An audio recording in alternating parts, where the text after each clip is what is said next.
Bienvenidos al Museo Mitre, a los amigos de siempre, a los nuevos amigos que se acercan a esta actividad que han preparado el grupo de Centro de Estudios de Arqueología y Antropología de Conflicto, dependiente del Instituto de Investigaciones Adolfo Prieto de la Facultad de Humanidades y Artes de la Universidad Nacional de Rosario.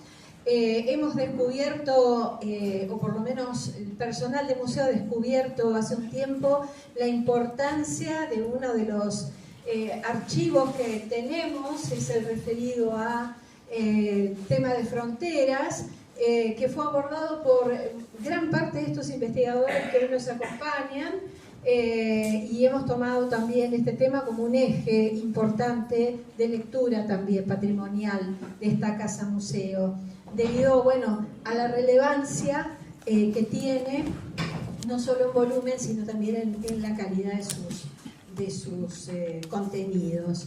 Quiero agradecer especialmente a Teresa Acedo, que ha sido el enlace. El doctor Leoni también es un viejo conocido de esta casa, con muchos años de consultas. Algunos son nuevos amigos, nuevos profesionales amigos. Quiero también contarles que el destino y la casualidad hizo que hoy nos visitaran dos arqueólogos muy importantes de México, que están sentados acá en la primera fila, el doctor Carlos Navarrete Cáceres y la doctora Elsa Hernández Pons, quienes también son asiduos visitantes a nuestro país y a nuestros archivos. Y bueno, me trajeron un libro que ha escrito sobre Mitre el doctor Navarrete Cáceres, y prometen darnos también unas conferencias, y vamos a presentar este libro, si Dios quiere, el mes que viene. Bueno, ellos son arqueólogos también de profesión, o sea que Los Ángeles conspiraron hoy para que arqueólogos argentinos que organizan un evento cuenten con la visita de pares de la República Hermana de México. Así que bueno, nada más, quiero darles las gracias por apoyar este evento, que fue organizado íntegramente por el Centro de Estudios, pero que nosotros recibimos con muchísimo gusto y agradecemos que hayan también elegido este espacio para desarrollar esta lectura de trabajos. Y bueno, los dejo que sigan. Muchas gracias. Muchas gracias. Bueno, abrir entonces con Mitre en las guerras por la Organización Nacional, aportes arqueológicos, a cargo del doctor Juan Bautista Leoni, investigador de CONICET, docente de la Universidad Nacional de Rosario y director del Centro de Estudios de Arqueología y Antropología del Conflicto. Hola, hola. Bueno, buenas tardes, muchas gracias por estar acá. Lo que yo voy a hacer es una charla breve, introductoria, para dar sentido a las charlas que van a seguir después. Tiene que ver básicamente con contar un poco cuál es la relación entre la arqueología y los campos de batalla, y entre esto y particularmente la trayectoria de Mitre, que es lo que nos trae acá hoy en día. Bueno, antes que nada hay que empezar a decir que la relación entre la arqueología y los campos de batalla es relativamente reciente. Esto porque durante gran parte de su historia la arqueología o quienes practicaban la arqueología no se interesaron demasiado por el estudio de campos de batalla, porque básicamente no estaba muy claro qué podría llegar a aportar la arqueología de original, de novedoso, de interesante en el estudio de una batalla del pasado. Más allá de ubicar los lugares y de recuperar algunos objetos ilustrativos del hecho histórico. A lo sumo se le asignaba a la arqueología un rol auxiliar de la historia, pero no mucho más que eso, y por eso no tuvo mucho desarrollo el estudio de campos de batalla durante muchos años. Pero esta situación cambió en los años 80, cuando arqueólogos estadounidenses estudiaron sistemáticamente el famoso campo de batalla de Little Big Horn, una batalla muy conocida entre el ejército estadounidense y los guerreros Sioux y Cheyennes. Lo que nos interesa de todo esto es que a partir de ese estudio quedó muy bien establecida una metodología para trabajar este tipo de sitios arqueológicos, y sobre todo quedó demostrado que la arqueología sí podía aportar cosas interesantes, porque las conclusiones que se sacaron de alguna manera contradecían o ponían en cuestión narrativas interpretativas previas basadas o construidas sobre todo a partir de la historia. Bueno, como sea, a partir de ese estudio, la arqueología de campos de batalla quedó establecida como campo disciplinar y se volvió cada vez más popular, hasta el punto de que hoy hay estudios de campos de batalla en todas partes del mundo y de distintos periodos históricos. En realidad hoy se usa un poco más la denominación arqueología de conflicto, que busca salir un poco de la batalla o no quedar constreñida solo a las batallas, para darle un enfoque más general como estudio de la guerra o del estudio del impacto de la guerra en la sociedad y la cultura. Esto hay que decirlo que en nuestro país tiene también ya una historia un poco más larga. Hace más de 20 años que empezó el estudio de campos de batalla de la mano del doctor Mariano Ramos en su famoso estudio, aún vigente, de la Vuelta de Obligado, aún en curso, quiero decir, y después continuado por el equipo de Carlos Landa en la Batalla de la Verde, que es importante en nuestro caso porque es una batalla mitrista también. Y después también nuestros trabajos que se fueron sumando y de muchos más investigadores que hoy en día estudian situaciones similares. Pero un poco, ¿por qué hacer arqueología de campos de batalla? ¿Qué es lo que podemos aportar de esto de distinto, de original o de novedoso al estudio de una batalla del pasado?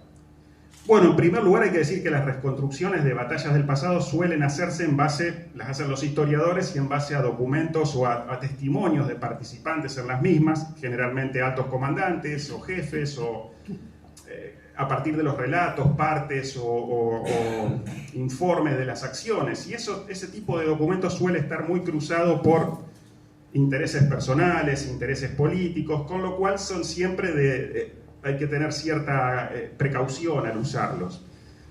A esto se suma la confusión típica que suele resultar de eventos para los participantes, ¿no? De eventos tan intensos en lo psicológico y en lo físico, como el estrés que se sufre, el miedo, factores físicos como el humo, la polvareda, la topografía, que limitan o distorsionan la percepción y que entonces hacen, como dice el arqueólogo español Quesada Sanz, que las narraciones de una batalla sean siempre de delicada interpretación. Bueno, como sea, la arqueología entonces contribuye a enriquecer y completar narrativas históricas, aportando información que en general los historiadores no toman demasiado, no desarrollan demasiado, que tiene que ver con lo material o los objetos y la espacialidad o la distribución del espacio de los objetos esos propios de los campos de batalla. En general, la arqueología aporta entonces a conocer batallas que están poco documentadas históricamente, que suele ser el caso de las batallas, la mayoría de las batallas en nuestro país, y eventualmente, como ocurrió en Little Big Horn, puede llegar a cuestionar o contradecir o introducir dudas a narrativas historiográficas previamente construidas. Un poco antes de pasar a los casos concretos, hablo un poco de lo que llamamos técnicamente visibilidad arqueológica, que no es más que simplemente, o no quiere decir más que qué es lo que podemos llegar a recuperar de una batalla del pasado, qué es lo que queda enterrado en la tierra de una batalla para que después nosotros podamos ir años o siglos después y encontrarlo.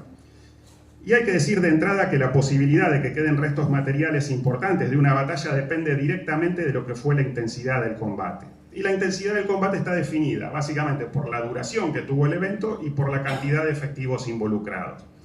O sea, a mayor duración y mayor cantidad de efectivos hay mucha más chance que encontremos restos de esa batalla. Otro tipo de factores que intervienen son la tecnología que se empleó o que se usó en esos enfrentamientos, el tipo de combate que resulta del tipo de tropas que estuvieron involucradas en las acciones y, por supuesto, para que podamos ubicar un campo de batalla histórico tiene que existir algún documento o algún tipo de información que diga que en tal lugar y en tal fecha se produjo una batalla, porque si no es realmente muy poco probable que se vaya a encontrar. Esto es importante porque determina, en nuestro caso, que la mayoría de los combates de nuestras guerras civiles, que desgraciadamente fueron muy largas en la historia argentina en el siglo XIX, tienen muy baja visibilidad arqueológica, porque fueron combates de tipo de caballería en general, peleadas al arma blanca y con cantidades de efectivos relativamente bajas. Por el contrario, aquellas acciones donde participó o tuvo más protagonismo la infantería y la artillería van a ser mucho más susceptibles de ser recuperadas arqueológicamente, como algunas de las batallas que tuvieron a Mitre como protagonista principal. Pero hay otro tipo de factores que afectan a la visibilidad arqueológica y que no tienen nada que ver con la batalla en sí misma. Y son procesos que ocurren después que termina la batalla, que tienen que ver con la limpieza de los campos de batalla, que ocurren inmediatamente después que terminan las acciones, o el saqueo del campo de batalla por gente de la zona, el desarrollo rural y urbano que impacta en el entorno, la actividad agrícola que afecta a la mayoría de nuestros campos de batalla de la región pampeana, y un problema mucho más reciente que es la acción desconsiderada e ilegal de detectoristas aficionados, que básicamente en muchos casos depredan los sitios arqueológicos y perjudican o incluso eliminan la posibilidad de hacer estudios arqueológicos sistemáticos. Pero bueno, eso es un tema aparte. Entonces ahora vamos a la trayectoria militar de Bartolomé Mitre, que es lo que nos considera acá, y los que nos concita acá y los que nos trae realmente lo que estamos trabajando y los trabajos que vamos a exponer ahora nos conciernen. La trayectoria militar de Mitre fue muy larga, baste decir que ya como niño fue testigo de la batalla o el combate de Carmen de Patagones en 1827. Como dice el historiador Enrique Rotger, participó en toda su vida en 20 acciones militares en distintos roles y jerarquías. Se formó como oficial en Uruguay, como oficial de artillería. Sirvió en el ejército de Fructuoso Rivera, en la defensa de Montevideo contra las fuerzas de Oribe, después al servicio del presidente Balivián en Bolivia, y finalmente se unió al ejército grande de Urquiza para la campaña de Caseros. Pero es en las guerras por la unificación nacional o la organización nacional donde va a alcanzar su mayor fama e influencia, como militar y como político quizás, o bueno, a partir de allí. Porque es al servicio de la provincia, o como se le decía entonces, Estado de Buenos Aires, donde va a destacarse en la defensa de la ciudad durante el sitio de 1852 y 53, dirigiendo fuerzas de la provincia contra emigrados federales que buscaban derrocar al gobierno, contra los grupos indígenas en la frontera sur. Y cuando llega a fines de la década de 1850 llega una confrontación o una guerra abierta con la Confederación Argentina, va a liderar al ejército de Buenos Aires en las campañas de Cepeda y Pavón, contra los ejércitos de la Confederación que eran comandados por Urquiza.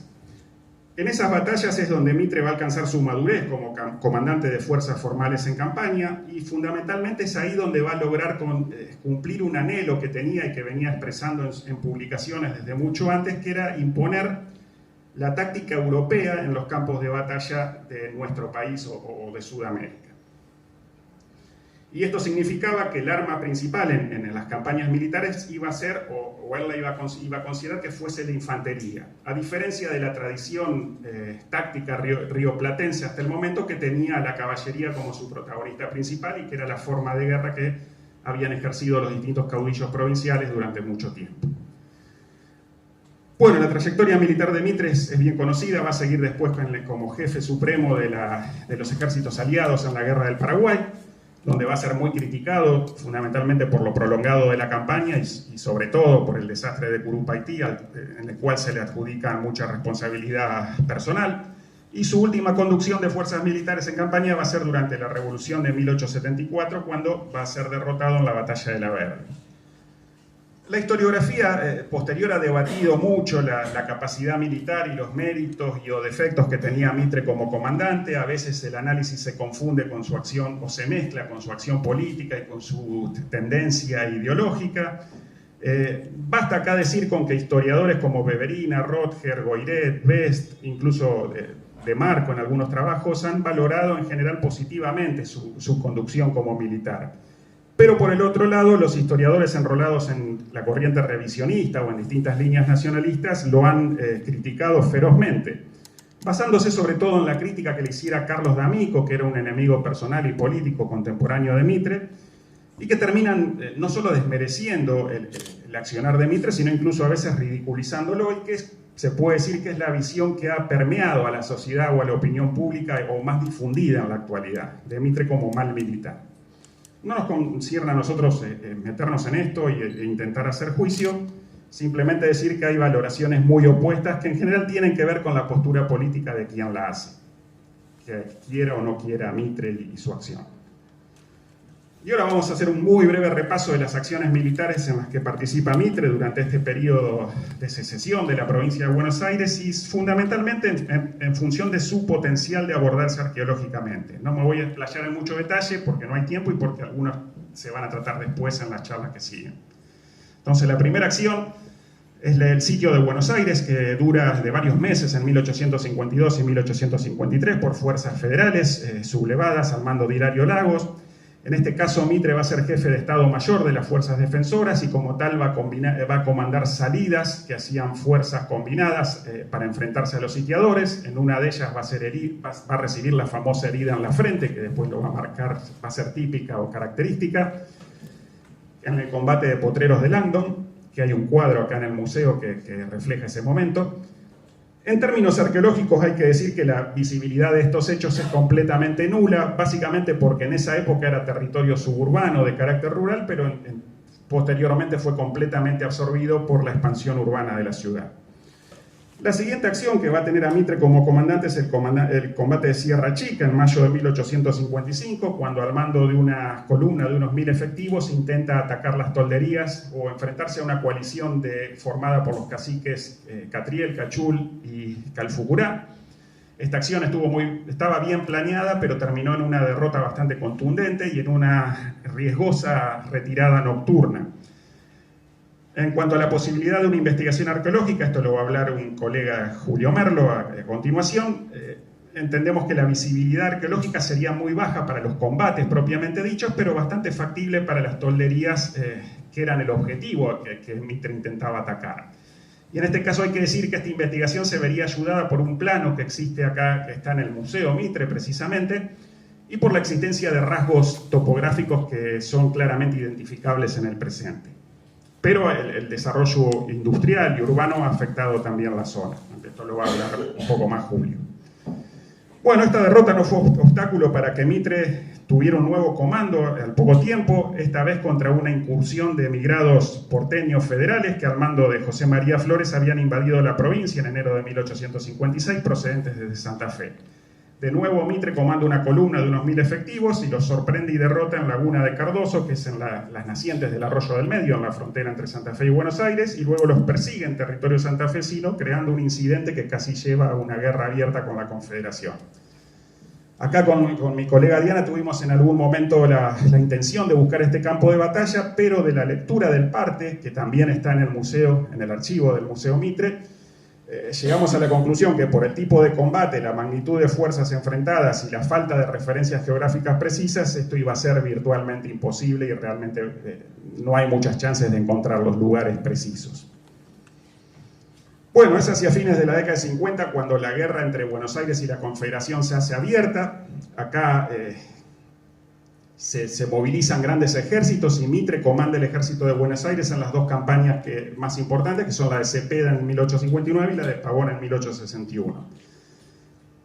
En Cepeda, Mitre comanda un ejército de entre 7 y 8.000 efectivos contra el ejército de Urquiza de unos 12.000 efectivos, es derrotado y tiene que, al igual que en Sierra Chica, emprender una arriesgada retirada nocturna para salvar los restos de sus fuerzas. En este caso lo que importa es que la gran cantidad de tropas que participaron, de tropas y de piezas de artillería, hace que sea arqueológicamente muy visible. Y de hecho es el primer campo de batalla que empezamos a investigar hace ya muchos años, y con bastante suceso, diría. Sin embargo, hay toda una serie de dificultades que tienen que ver con la gran extensión del terreno, que hace que sea difícil cubrirlo en su totalidad, la poca posibilidad de detectar aquellos lugares donde combatió la caballería en los flancos, y sobre todo un saqueo muy sostenido por parte de detectoristas a lo largo ya de muchos años. Va a ser en la muy controvertida batalla de Pavón, 2 años después, donde vemos a Mitre alcanzar su madurez como comandante de fuerzas formales de campaña. Ahí aplica las lecciones tácticas, estratégicas y políticas que aprende de la derrota en Cepeda para imponerse, aunque no sin controversias. Esto sin querer entrar en todas las cuestiones que hay acerca del comportamiento de Urquiza en esa batalla y todas las teorías conspirativas que hay al respecto. En mi opinión, en Pavón queda evidenciada la superioridad táctica, organizativa y quizás también tecnológica que había alcanzado Buenos Aires en esos años y que, independientemente de todas estas teorías conspirativas, eventualmente le iban a asegurar su triunfo o le hubiesen asegurado su triunfo definitivo sobre la Confederación. Al igual que en el caso del Cepeda, las dificultades que enfrentamos son las mismas, la gran extensión del terreno, la dificultad para identificar las partes donde combate la caballería y el saqueo constante que ha seguido incluso al mismo tiempo que nosotros desarrollamos nuestra investigación. En la controvertida acción de Cañada de Gómez, Mitre no participa. Sin embargo, como ocurre un mes después de la batalla de Pavón, y es de hecho la culminación de esa campaña en términos militares, la incluimos también, y de hecho una compañera, colega Irene Dostal, ahora va a hablar al respecto. La visibilidad arqueológica también sería baja para los combates de caballería, pero es un poco más factible identificar o llegar a encontrar el lugar donde estaba el campamento de fuerzas federales que fue sorprendida, de las fuerzas federales que fueron sorprendidas y derrotadas en esa acción. Pero las dificultades son las mismas, enormes extensiones geográficas y falta de referencias precisas para encontrar los lugares. Bueno, la Guerra del Paraguay ya escapa completamente, desgraciadamente, a nuestra capacidad de investigación o a nuestras posibilidades de investigación. Solo basta decir que una guerra tan grande, sus campos de batalla, sus campamentos y fortificaciones son muy visibles arqueológicamente y tendrían un potencial muy alto para la investigación arqueológica que desgraciadamente hasta el momento no se ha desarrollado en gran medida. Hay muy pocos trabajos hechos arqueológicos sobre esta guerra. Y por lo que sabemos, el saqueo es bastante intenso de estos lugares. Finalmente, la carrera como comandante militar de Mitre termina en la Revolución de 1874. Como dije, allí va a comandar un ejército muy heterogéneo, mal equipado, mal instruido, contra las fuerzas leales al gobierno de Sarmiento, y va a ser derrotado categóricamente en la Batalla de La Verde.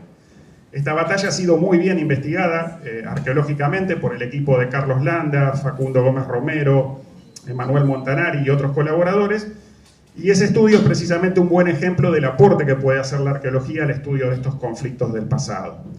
En nuestro caso, nuestro equipo ha estudiado un fuerte, el Fuerte General Paz, que se ubica en el partido de Carlos Casares y que funcionó como comandancia de la frontera oeste de Buenos Aires entre 1869 y 1877. Si bien ahí Mitre nunca estuvo presente, sí estuvieron varios de sus lugartenientes más famosos, lugartenientes, aliados y colaboradores como Francisco Borges, Ignacio Rivas, Juan Carlos Boer o el cacique Coliqueo.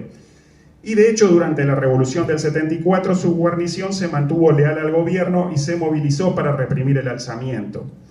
En el fuerte mismo ocurrieron algunos eventos relacionados con la revolución, algunos que han adquirido un carácter ya de leyenda, pero que no vamos a profundizar en este caso. Pero en todo caso es una guarnición contemporánea y que nos muestra cómo era el ejército en la época de la revolución mitrista del 74. Y a modo de conclusión, para concluir este breve recorrido, entendemos que la arqueología puede hacer un aporte original al estudio de, en este caso, la trayectoria militar de Mitre y de los hechos históricos que lo tuvieron como uno de sus protagonistas principales. El aporte que hacemos pasa principalmente por producir información nueva y abordar todo con una perspectiva distinta a la que se ha usado hasta el momento, sobre todo por parte de los historiadores. Y esta perspectiva tiene como base la materialidad, como dije antes, o sea, los objetos, y la espacialidad, cómo se distribuyen en el terreno. En concreto, los aportes que estamos haciendo tienen que ver sobre todo con entender mejor o conocer mejor cómo era el armamento y el equipamiento de las fuerzas militares que participaron en estas campañas. Y también estamos evidenciando una cierta diferencia tecnológica en estos conflictos a favor de Buenos Aires, como había dicho antes. Y también identificando mejor algunas acciones militares específicas que permiten entender más cómo fue el desarrollo de estas batallas como Cepeda o Pavón. Todo esto en conjunto sirve para poner a prueba las narrativas acerca de estos hechos, tanto las contemporáneas de los hechos mismos, como las que construyeron posteriormente algunos historiadores. Y en última instancia creemos que estamos haciendo una contribución a comprender mejor un proceso histórico que ha sido crucial en nuestra historia nacional. Por último, algo que no mencioné, pero que es muy importante también, es que las investigaciones que llevamos adelante contribuyen también al rescate patrimonial y a la puesta en valor de estos lugares históricos.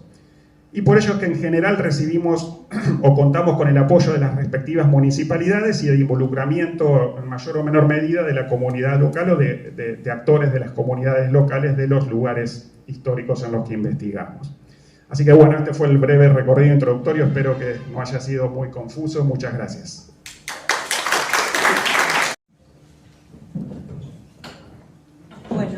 Continuamos entonces con Fuerte General Paz, del campo a la vitrina, aportes museológicos 1869-1876, Teresa Acedo.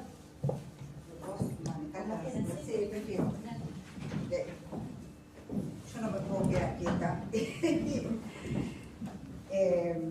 Ya sé que no está bien que haga una cuestión personal, pero en realidad quiero agradecerles de corazón que entre todos ustedes está la historia, un poco de mi trayectoria. Luis, porque fue el primer director de trabajo de campo en arqueología en Tierra del Fuego. Alicia Tapia, también una eminencia en el trabajo, el doctor López Gotti, el arquitecto Liberinsky, estos visitantes nuevos que tenemos hoy que también dan una visión diferente de Mitre, porque la idea era, bueno, todos conocemos a Mitre como presidente, a Mitre en su trayectoria, pero faltaba esta otra mirada del Mitre en campaña, el Mitre en la batalla.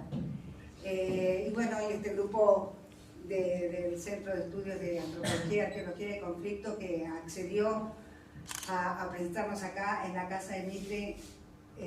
Gabriela, la directora, quiero darle un agradecimiento especial, porque para nosotros estar, me dice el micrófono, igual yo lo voy a hacer. Estar en la casa precisamente de Mitre es para todos nosotros muy importante. Lo que yo les quiero contar no es quizás tan un trabajo sistemático como el que van a presentar los chicos, sino, y aprovechando que están mis compañeros también de museología, ¿se escucha así? ¿Sí?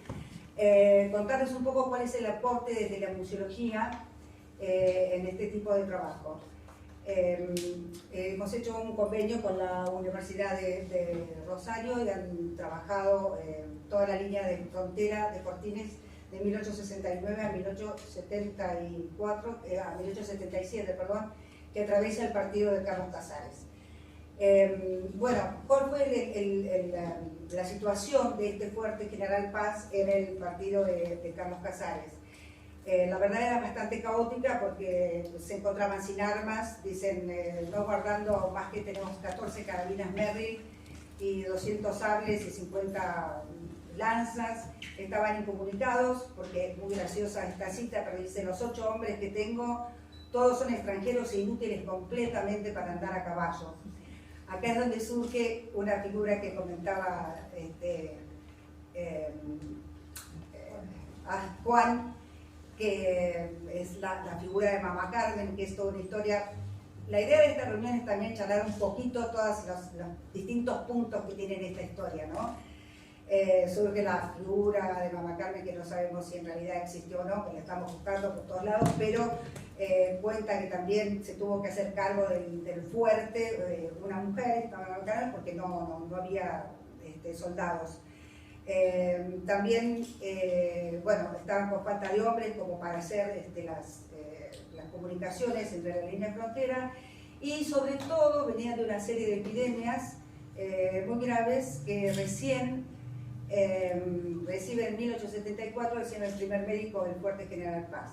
Lo interesante de este médico, estamos viendo, no te preocupes, es que en su lista de medicinas, en su lista de pacientes, la mayoría son pacientes de Tripailat y de coliqueo, lo que nos habla de una dinámica diferente de esa que nos imaginamos siempre, del enfrentamiento continuo entre una zona del euro criollo y el aborigen, sino que en esta línea de frontera era una zona bastante porosa donde había una relación entre las dos poblaciones. Y bueno, también se presenta, aparte de todo este caos, que no tenían armas y no tenían gente, el tema de los conflictos de las lealtades, ¿no? A ver si yo soy amigo, pariente, estaba del lado de Mitre o no. Bueno, de qué lado se ponían en la revolución de 1974. La diferencia de este trabajo con los demás es que este es un sitio donde se estuvo 7 años de ocupación. Entonces es la diferencia de registro, y desde la museología, ¿qué es lo que podemos sacar de este registro? No, sigamos, ya me apunto. Este es el esquema de lo que era el fuerte. Está la zona de la Estrella, donde estaban instalados la soldadesca y el hospital. y había aledaño, había comercios, había una población aledaña. O sea que con una ocupación de 7 años y una extensión más grande, el registro arqueológico es muy grande y con muchísimo material para estar trabajando desde hace más de 10 años. Estamos en esto, sí. Bueno, dice de la mano de Franceschi, que fue el médico que yo les comentaba, que realmente llega al Fuerte Paz porque Mitre fue quien en 1850, circa, es el que establece el cargo del médico dentro del ejército, que no estaba. Recién se pone en funcionamiento bastante más tiempo posterior, en esta época, y es el que hace también la diferencia en los resultados de las batallas, ¿no? Bien, él cuenta entonces cómo era la estructura del fortín, del fuerte, que era un cuadrilátero y en un pequeño, bueno, si vos le podés mostrar dónde estaba acá la parte del hospital, que para nosotros fue un dato muy importante porque es ahí donde encontramos la mayoría del material vítreo y que nos permitió también empezar a dilucidar a qué se debía, o sea, a qué respondía cada uno de los fragmentos que encontrábamos. Lo que se encuentra en negrita son los pisos de ladrillo, que también es un caso bastante curioso en lo que es la historia de los fuertes y fortines en la provincia de Buenos Aires. Gracias. Bien, esto es parte del material que tenemos que clasificar y que, bueno, esto lo hacemos un poco desde la conservación y la museología. Una cantidad de registros de vitrios, porcelanas, que nos van dando, nos permiten datar y saber si es cierto que lo que estamos trabajando se corresponde a la época que estamos trabajando. Como son sitios que han sido arados, han sido muy elaborados, entonces decíamos, bueno, estamos realmente trabajando este material que corresponde al fuerte. Bueno, estos son parte de los objetos que nos ayudaron a ajustar la datación. Aquí está el doctor, pero que se nos tapó el nombre, bueno, don Mateo, y que gracias a sus registros y a sus pedidos de farmacia pudimos empezar a localizar los restos vítreos, porque de acuerdo al producto medicinal respondían los colores de los distintos vidrios que encontrábamos. El azul para algunos ácidos para que se mantuvieran, los oscuros para preservar los contenidos alcohólicos, etc. Fue un poquito la pista que tomamos para empezar a clasificar el material vítreo. Y estos son los casos especiales que tenemos. Si bien no tenía un gran recurso como médico, porque dice, bueno, que cosían las heridas con catgut y trabajaba con elementos muy primarios, digamos. Sí encontramos elementos de un grado de sofisticación en el fuerte. Por ejemplo, ahí si lo podés marcar, es el Eau dentifrice de Botot, en francés. Fue el primer agua dentífrica que se hace en el año 1750 más o menos, y es un producto bastante sofisticado para lo que es la vida de un fuerte, que uno no se imagina que podía haber ese ejemplar. El conocido, el agua de Florida, que está ahí, bueno, este es una pieza que aparece en varios sectores, es una agua que provenía de Estados Unidos y que se usaba para tanto oscurecer el cabello como para aliviarse de las picaduras de mosquitos, era multipropósito. Quería mostrarles ahí los dibujos, que son los que nos ayudan en el laboratorio, estos los hizo Grace, que tiene impresionante don, porque hay cosas que no podemos ver a simple vista y sí el dibujo nos ayuda a determinar lo que son los productos. Vamos a mostrarnos, perdón, vuelve para atrás. Aquí tenemos, en este rincón, no sé si se ven, aquí, es un líquido que, bueno, nosotros empezamos a llamar así como la botellita fósil guía, porque es un nombre en alemán, Kieserliche, Wander, etc. Es un conjunto de semillas amargas que servía para, como que curaba todos los males, por eso tenía la B de Wander, de maravilloso, porque era una cura maravillosa para todos los males. También encontramos uno de los primeros tapones, que son tapones herméticos, que fueron patentados en Inglaterra en 1845. Esto lo digo porque entonces nos ayudaba a la datación, que no estábamos equivocados en las fechas. Después el agua de Colonia de Farina, que es el que le da origen al agua de Colonia que conocemos nosotros ahora. Y después una serie de botellas, solamente para mostrar algunas de las cosas especiales, de los hallazgos especiales, del aceite Winnie, era un aceite higiénica que servía para curarse la piel, también de las inclemencias del tiempo. Entonces, bueno, esto nos empezó a dar otra lectura de lo que era un sitio que supuestamente era de enfrentamiento y de batalla, pero bueno, tenía elementos que nos marcaban otra calidad de vida. Las típicas ginebras, las botellas de ginebra, que se llamaban, eran de sección cuadrada, se encuentran en la mayoría de los sitios. Su sección cuadrada servía para que cuando venía en el barco, al chocarse no se rompieran. Encontramos una enorme cantidad, pero enorme cantidad. Si, no sé, hablamos de individuos por pico, no sé, es impresionante. Entonces decíamos, bueno, qué borrachera que había en el fuerte. Y en realidad era el que se utilizaba como vehículo para las drogas y a veces también como sustituto de la anestesia. Por eso el uso no era solamente de vicio, sino también de curativo. Lo mismo que los vinos que servían como vehículo, y aparte también había vinos curativos. Se los utilizaba como curativos.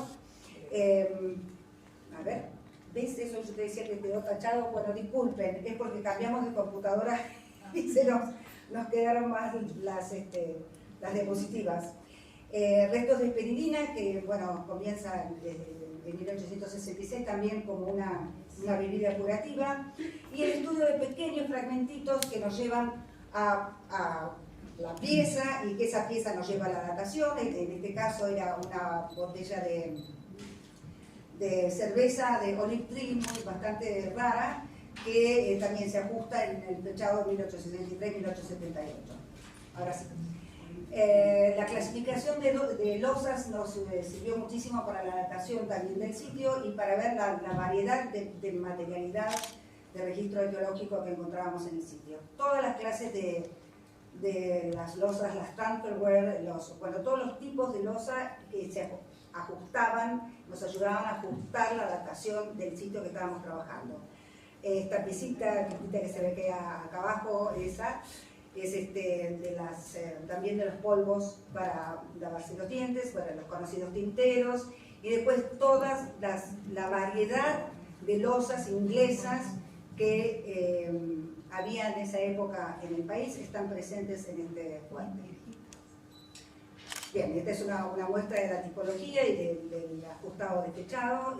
También elementos más lujosos como las copas de cristal francés y bueno, las losas inglesas.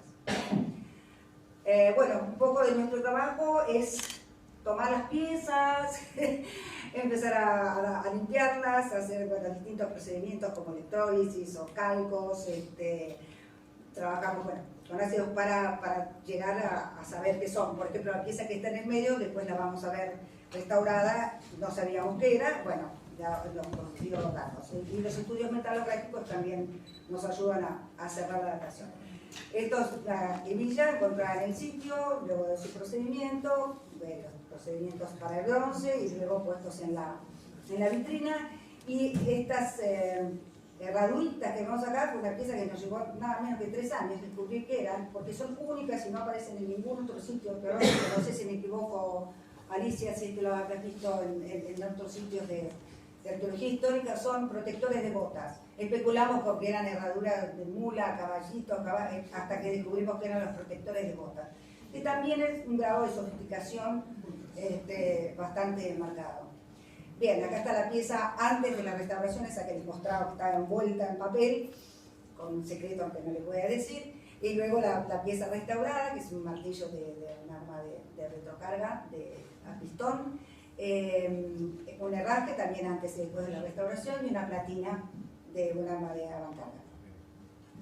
Elementos de construcción, también nos da el grado de sofisticación de los edificios, las trabas, las bisagras, la cantidad de clavos impresionantes que eran tanto de techo como de mobiliario, como de cajas, o sea, nos van contando cada uno de esos elementos cuáles eran el modo de vida y las estacas de las carpas, ya me acuerdo. Las semillas, un elemento que tampoco es común encontrar son restos de cuero con los ojales para las botas, esto que familiarmente llamamos el pintutuito, que terminó siendo los cierres de las, donde se llevaban los cartuchos, las cartucheras, y pedazos de textiles, por ejemplo, aquí la charretera. Entonces, como para que tengan una visión general de la materialidad que podemos encontrar en un sitio estable y no de batalla. ¿Sí? También encontramos chiburinas que nos ayudaron también a la adaptación, que indica la presencia de niños, lo mismo que bochones de juego, y bueno, las piezas de dominó, que pueden ser tanto infantiles como adultas, pero habla también de los momentos lúdicos de la batalla, que en ese momento era la batalla, tuvieron sus momentos también de recreo. Y el otro camino para el diagnóstico son los botones blancos, que son los de ropa interior, que se hacían 500 botones por golpe y se hacían 3 golpes por minuto, así que su producción era enorme, en porcelana o también lo llaman de vidrio, y en el centro es un chalico que también lo llaman prócer por el estilo que se usó en América, pero que era muy interesante porque era un botón bastante sofisticado, pues, que hacía juego con el género del vestido. Sí. También las famosas pipas de caolín que encontramos desde Tierra del Fuego y se encuentran en la mayoría de los sitios. Pipas muy queridas que la docena, en realidad en vez de docena se vendían por 16 porque eran muy frágiles. Encontramos pipas inglesas y pipas francesas. Y era un bien bastante apreciado, por eso dice, te confío en mi mujer y mi pipa, pero te recomiendo la pipa. También elementos que nunca pensamos encontrar, como por ejemplo arados. Dijimos, bueno, ¿qué hace un arado en el medio del fortín? Bueno, investigamos en las memorias de Guerra y Marina y Sarmiento provee arados para consumo interno, o sea, para huertas y bueno, los trabajos que hacían en el campo, pero este es muy especial porque es una patente que se llama Chile, que es la primera patente que se le hace un proceso al acero para hacerlo fuerte, para que no se rompiera tanto. Esto nos dio una datación exacta, 1845, entonces sabíamos que sí estábamos dentro de los rangos que estábamos trabajando. Bueno, desgraciadamente no se ve esto, era un aporte que yo les quería contar, que estamos trabajando en el Museo de Carlos Casares. Toda esta colección está siendo adaptada, toda la exposición para personas con diferentes capacidades. Esta, lamentablemente no se ve, es un video. Todas las vitrinas están en braille. Cuando descubrimos que la mayoría de las personas con dificultades visuales realmente son analfabetos en braille, optamos para que parte de la colección puedan tocarlas, verlas con las manos. Tenemos guantes que no se ven ahí porque muchos no quieren lastimarse las puntas de los dedos porque son sus ojos. Y tuvimos una gran discusión y entre los museólogos después lo podemos seguir charlando a ver si una persona con dificultad visual tiene acceso al objeto o a una copia del objeto. Se usan mucho las copias 3D.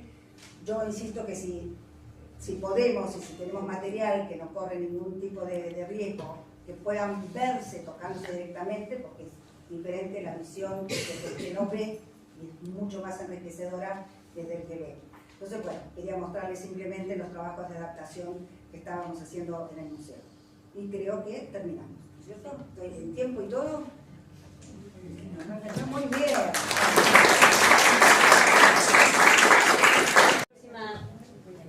La próxima presentación corresponde a de Pichimahuida a Sierra Chica, la batalla de 1855, la barría Buenos Aires, a cargo del doctor Luis Julio Merlo, del Instituto de Investigaciones Arqueológicas y Paleontológicas del Cuaternario Fabiano de la Universidad de la Facultad de Grado.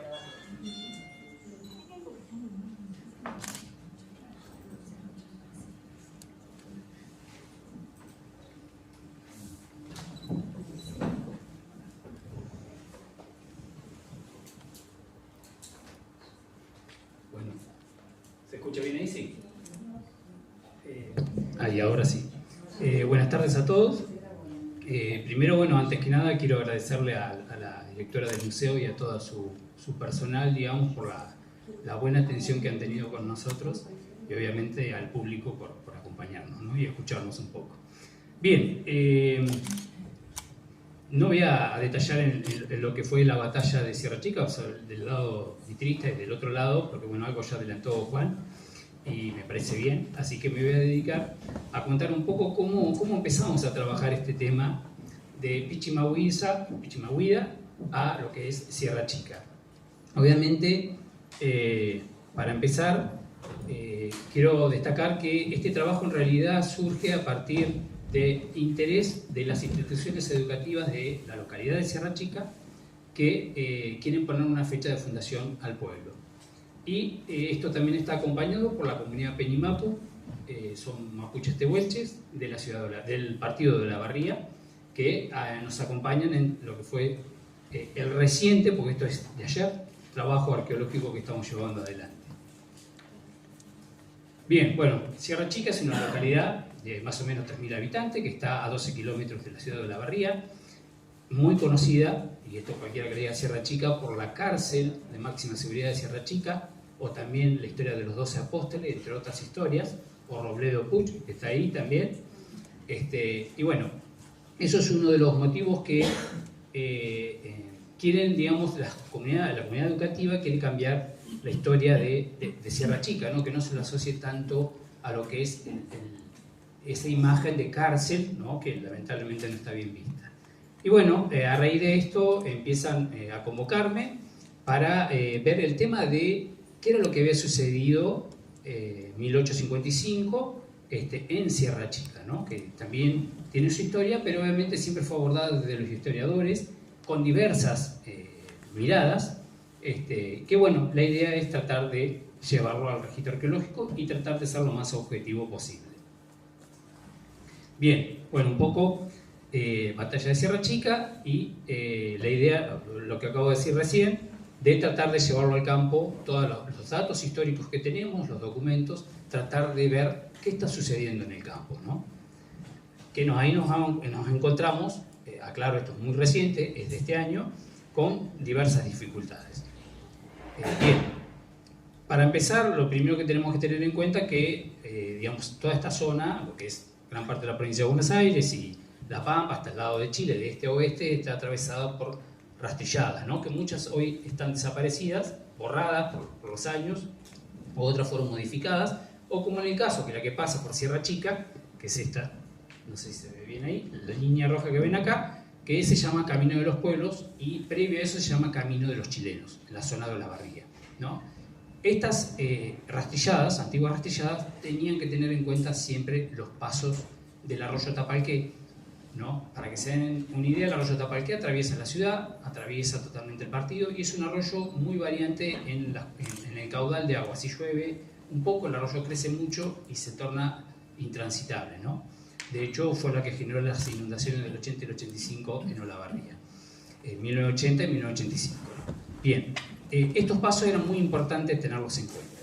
Bien, entonces, a raíz de este plano que ya lo mostró Juan y que es de acá, del archivo Mitre, que es muy importante, digamos, porque para empezar a trabajar este tema tuvimos que empezar a ver, digamos, qué es lo que está diciendo el plano y qué es lo que estamos pudiendo ver nosotros en el registro arqueológico. Y bueno, obviamente empezamos haciendo todo un estudio de la cartografía de este plano. Ahí, no sé si lo llegan a ver bien, pero detalla mayo 30 de 1855 a las 7 de la mañana, ¿no? O sea, es como recién dijo Juan, las batallas las planificaban, se hacían en planos, la típica estructura europea que utilizaba Mitre, y en este caso aplicó lo mismo. Bien, lo que estamos notando es el análisis de este plano para ver cómo lo podemos registrar en el campo y qué variantes tiene el plano con respecto a la realidad. Por otro lado, en este plano, ampliándolo, tenemos el registro de cómo estaba armada la estructura militar y con un detalle no menor, ¿no?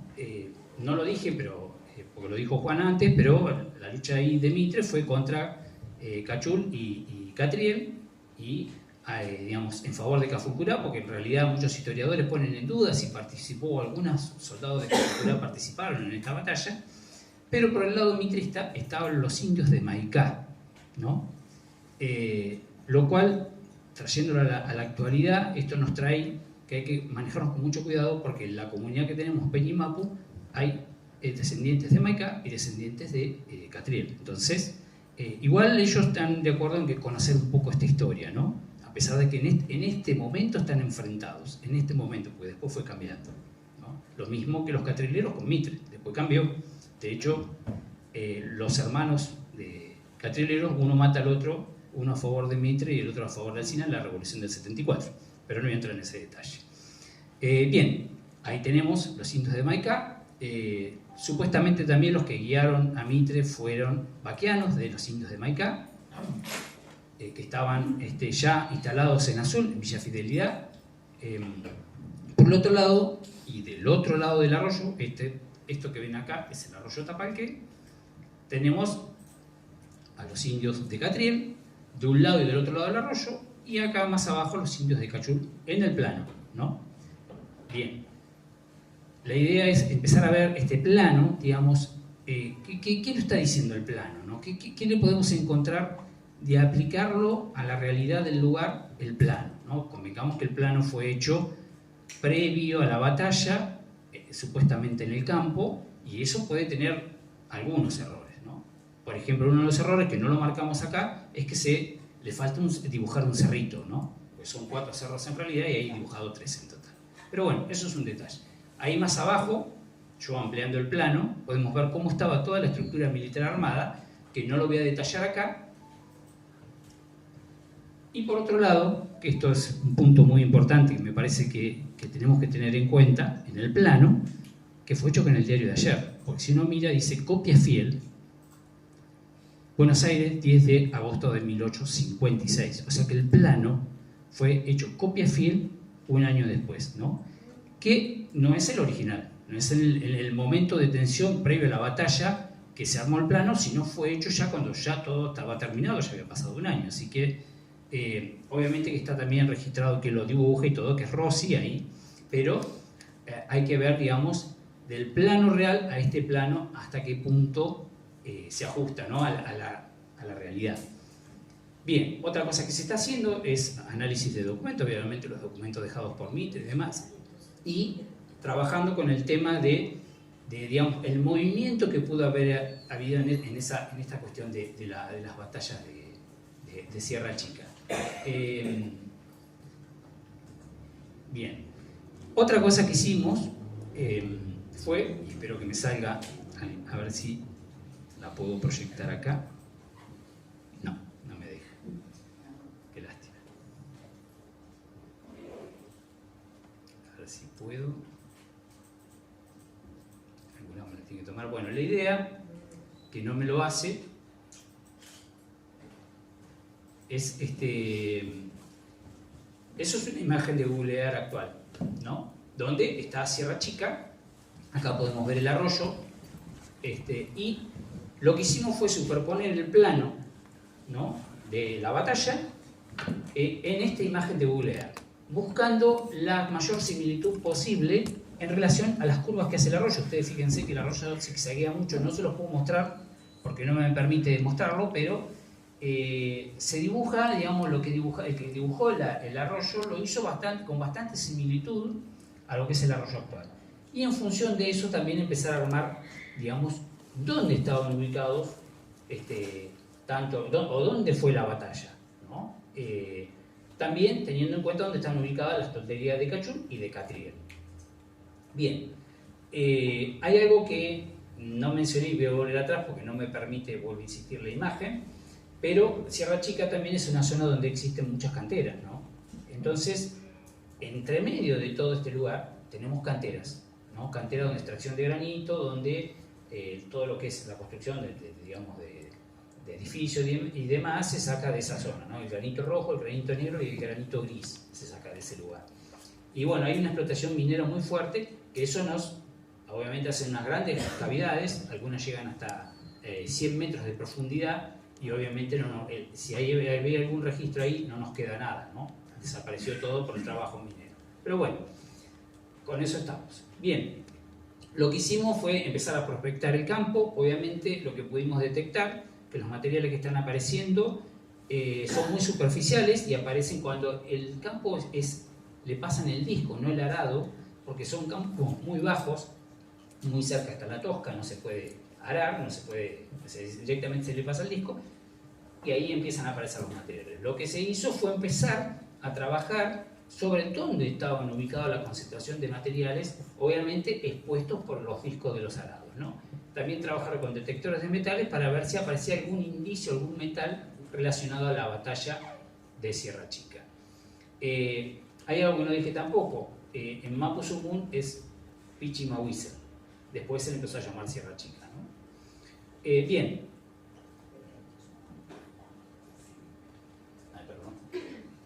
Ahí estamos. Bueno, lo que empezamos a ver es que hay una serie de materiales, sobre todo mucha concentración de instrumentos líticos, de lascas, asociados con vidrios de origen europeo, metales, loza, las botellas de ginebra, como recién mencionó Teresa. Y lo que hicimos en el campo, ya empezando a crecer el sembrado, marcar con banderitas, que es lo que pueden divisar ahí, no sé si se llega a ver bien ahí en el PowerPoint, pero hay toda una serie de banderitas, ¿no? Color amarilla, donde están marcados los materiales que aparecieron. Lo que se hizo fue tomar un registro con el GPS, ¿no? Y colocándole un código a cada material que se encontraba, código de campo, ¿no? Después lo que se hizo fue bajar la información del GPS al Google Earth y tratar de establecer dónde estaba la mayor concentración de artefactos, vuelvo a insistir, en su mayoría son líticos, con alguna presencia de instrumentos europeos, ¿no? Y pudimos, ahí tenemos la ampliación de lo que es, digamos, todo el hallazgo de materiales, pudimos dar con dos concentraciones, que están las dos muy cerca al arroyo. Era normalmente donde se asentaban las tolderías, obviamente el recurso hídrico era fundamental. Vuelvo a insistir, esto estamos haciéndolo en la actualidad, ¿no? Aún nos queda todavía mucho por hacer, ¿no? Otra cosa también que se hizo, tomar registro, ¿no? De en dónde está ubicada la mayor concentración. Y acá lo que podemos ver es una pequeña lomita, ¿no? Que a simple vista en el campo no se ve, pero haciendo una transformación con Google Earth se puede notar que hay una pequeña elevación, lo que está más abajo acá es el arroyo, y esta pequeña elevación donde está ubicada esta concentración de materiales. Lo mismo se hizo con la otra. Lo que ustedes ven acá en el medio es la explotación de la cantera, ¿no? Todo obviamente muy socavado, imposible de investigar, y aún así estamos, porque no es fácil con minería, estamos a través de los tratados con digamos, las instituciones municipales, de poder ingresar a las canteras. Ya en algunas las hicimos, en esta aún no, para poder ver si queda algún vestigio de lo que fue la batalla, ¿no? Que no haya sido explotado. Esto un poco para mostrar los materiales que fueron apareciendo, digamos, cómo aparecen en el campo, y después todo el proceso de limpieza y registro que se está haciendo, no está terminado.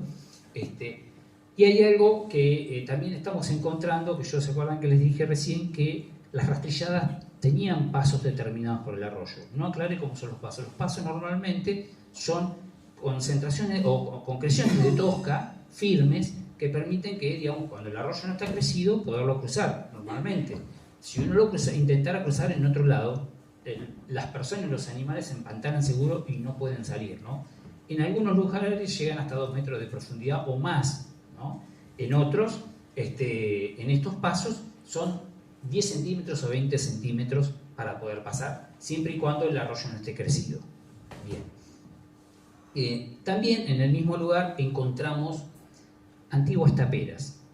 Y hay un detalle muy importante que figura en el plano, en el detalle del plano, que acá, donde está titilando, dice Casa de Barragán. Barragán era el juez de paz del momento, en ruinas, dice abajo, ¿no? Acá abajo dice en ruinas. Y acá tenemos un que dice paso. O sea, tenemos que ver, por eso lo pongo en signo de pregunta, si el paso, como se lo conoce, Paso López, ¿no? Como se lo conoce en la actualidad, es el paso que está dibujando el plano, y las taperas son las taperas de Barragán. Estas son las estructuras que estamos encontrando, que son taperas realmente. Hay un pozo, digamos, de agua, un jahuel. Después hay otras estructuras que obviamente al tener roca la máquina no se mete, y la intención de eso es poderlos excavar lo más pronto posible, ¿no? Bien, y ya un poco cerrando, bueno, este trabajo obviamente es preliminar, aún no hemos podido todavía encontrar vestigios de la batalla. Estamos entrevistando a pobladores locales, personas grandes que han vivido y sus antecesores han vivido en Sierra Chica, donde ellos mencionan un cerro donde pudo haber sido la batalla, y estamos recorriéndola para ver si podemos encontrar algún vestigio de la batalla. Y por otro lado, trabajando con la comunidad mediante charlas y demás, para, digamos, generar una conciencia en el pueblo de respeto, digamos, a lo que es el patrimonio histórico y arqueológico de Sierra Chica, ¿no? Y bueno, esto desembocó en la Feria de Ciencia, que por ahí quizás alguno escuchó hablar, que las escuelas hacen ferias de ciencia, y bueno, uno de los temas que presentaron los chicos fue la batalla de Sierra Chica, ¿no? Bien, y bueno, agradecerle a la comunidad, agradecer también a la comunidad de Peñimapu por el apoyo, y al historiador Gustavo Monforte, que también nos aporta, historiador local, que nos aporta muchísima información y documentación, que bueno, trabajando en conjunto podemos tratar de darle un cierre a este tema y que forme parte del patrimonio de la comunidad de Sierra Chica. Muchas gracias. Está a cargo, se llama, bueno, más que un enfrentamiento, el caso de la batalla de Cepeda, Lucas Martínez, Faustino Godoy y Cecilia Arias. Buenas tardes. Nosotros somos parte del equipo que estudiamos la batalla de Cepeda en 1859. Para que sepan más o menos cómo se conforma, somos algunos de la UNR, de la Facultad de la Universidad Nacional de Rosario. También hay algunos compañeros que son de la Universidad de Luján. Y también hay otras personas que se fueron sumando, que no tienen que ver específicamente con estas disciplinas, pero que conforman el equipo y que vienen ya hace varios años formando parte. Así que arrancamos. Bueno, acá lo que podemos ver es un poquito dónde está ubicado Mariano Benítez.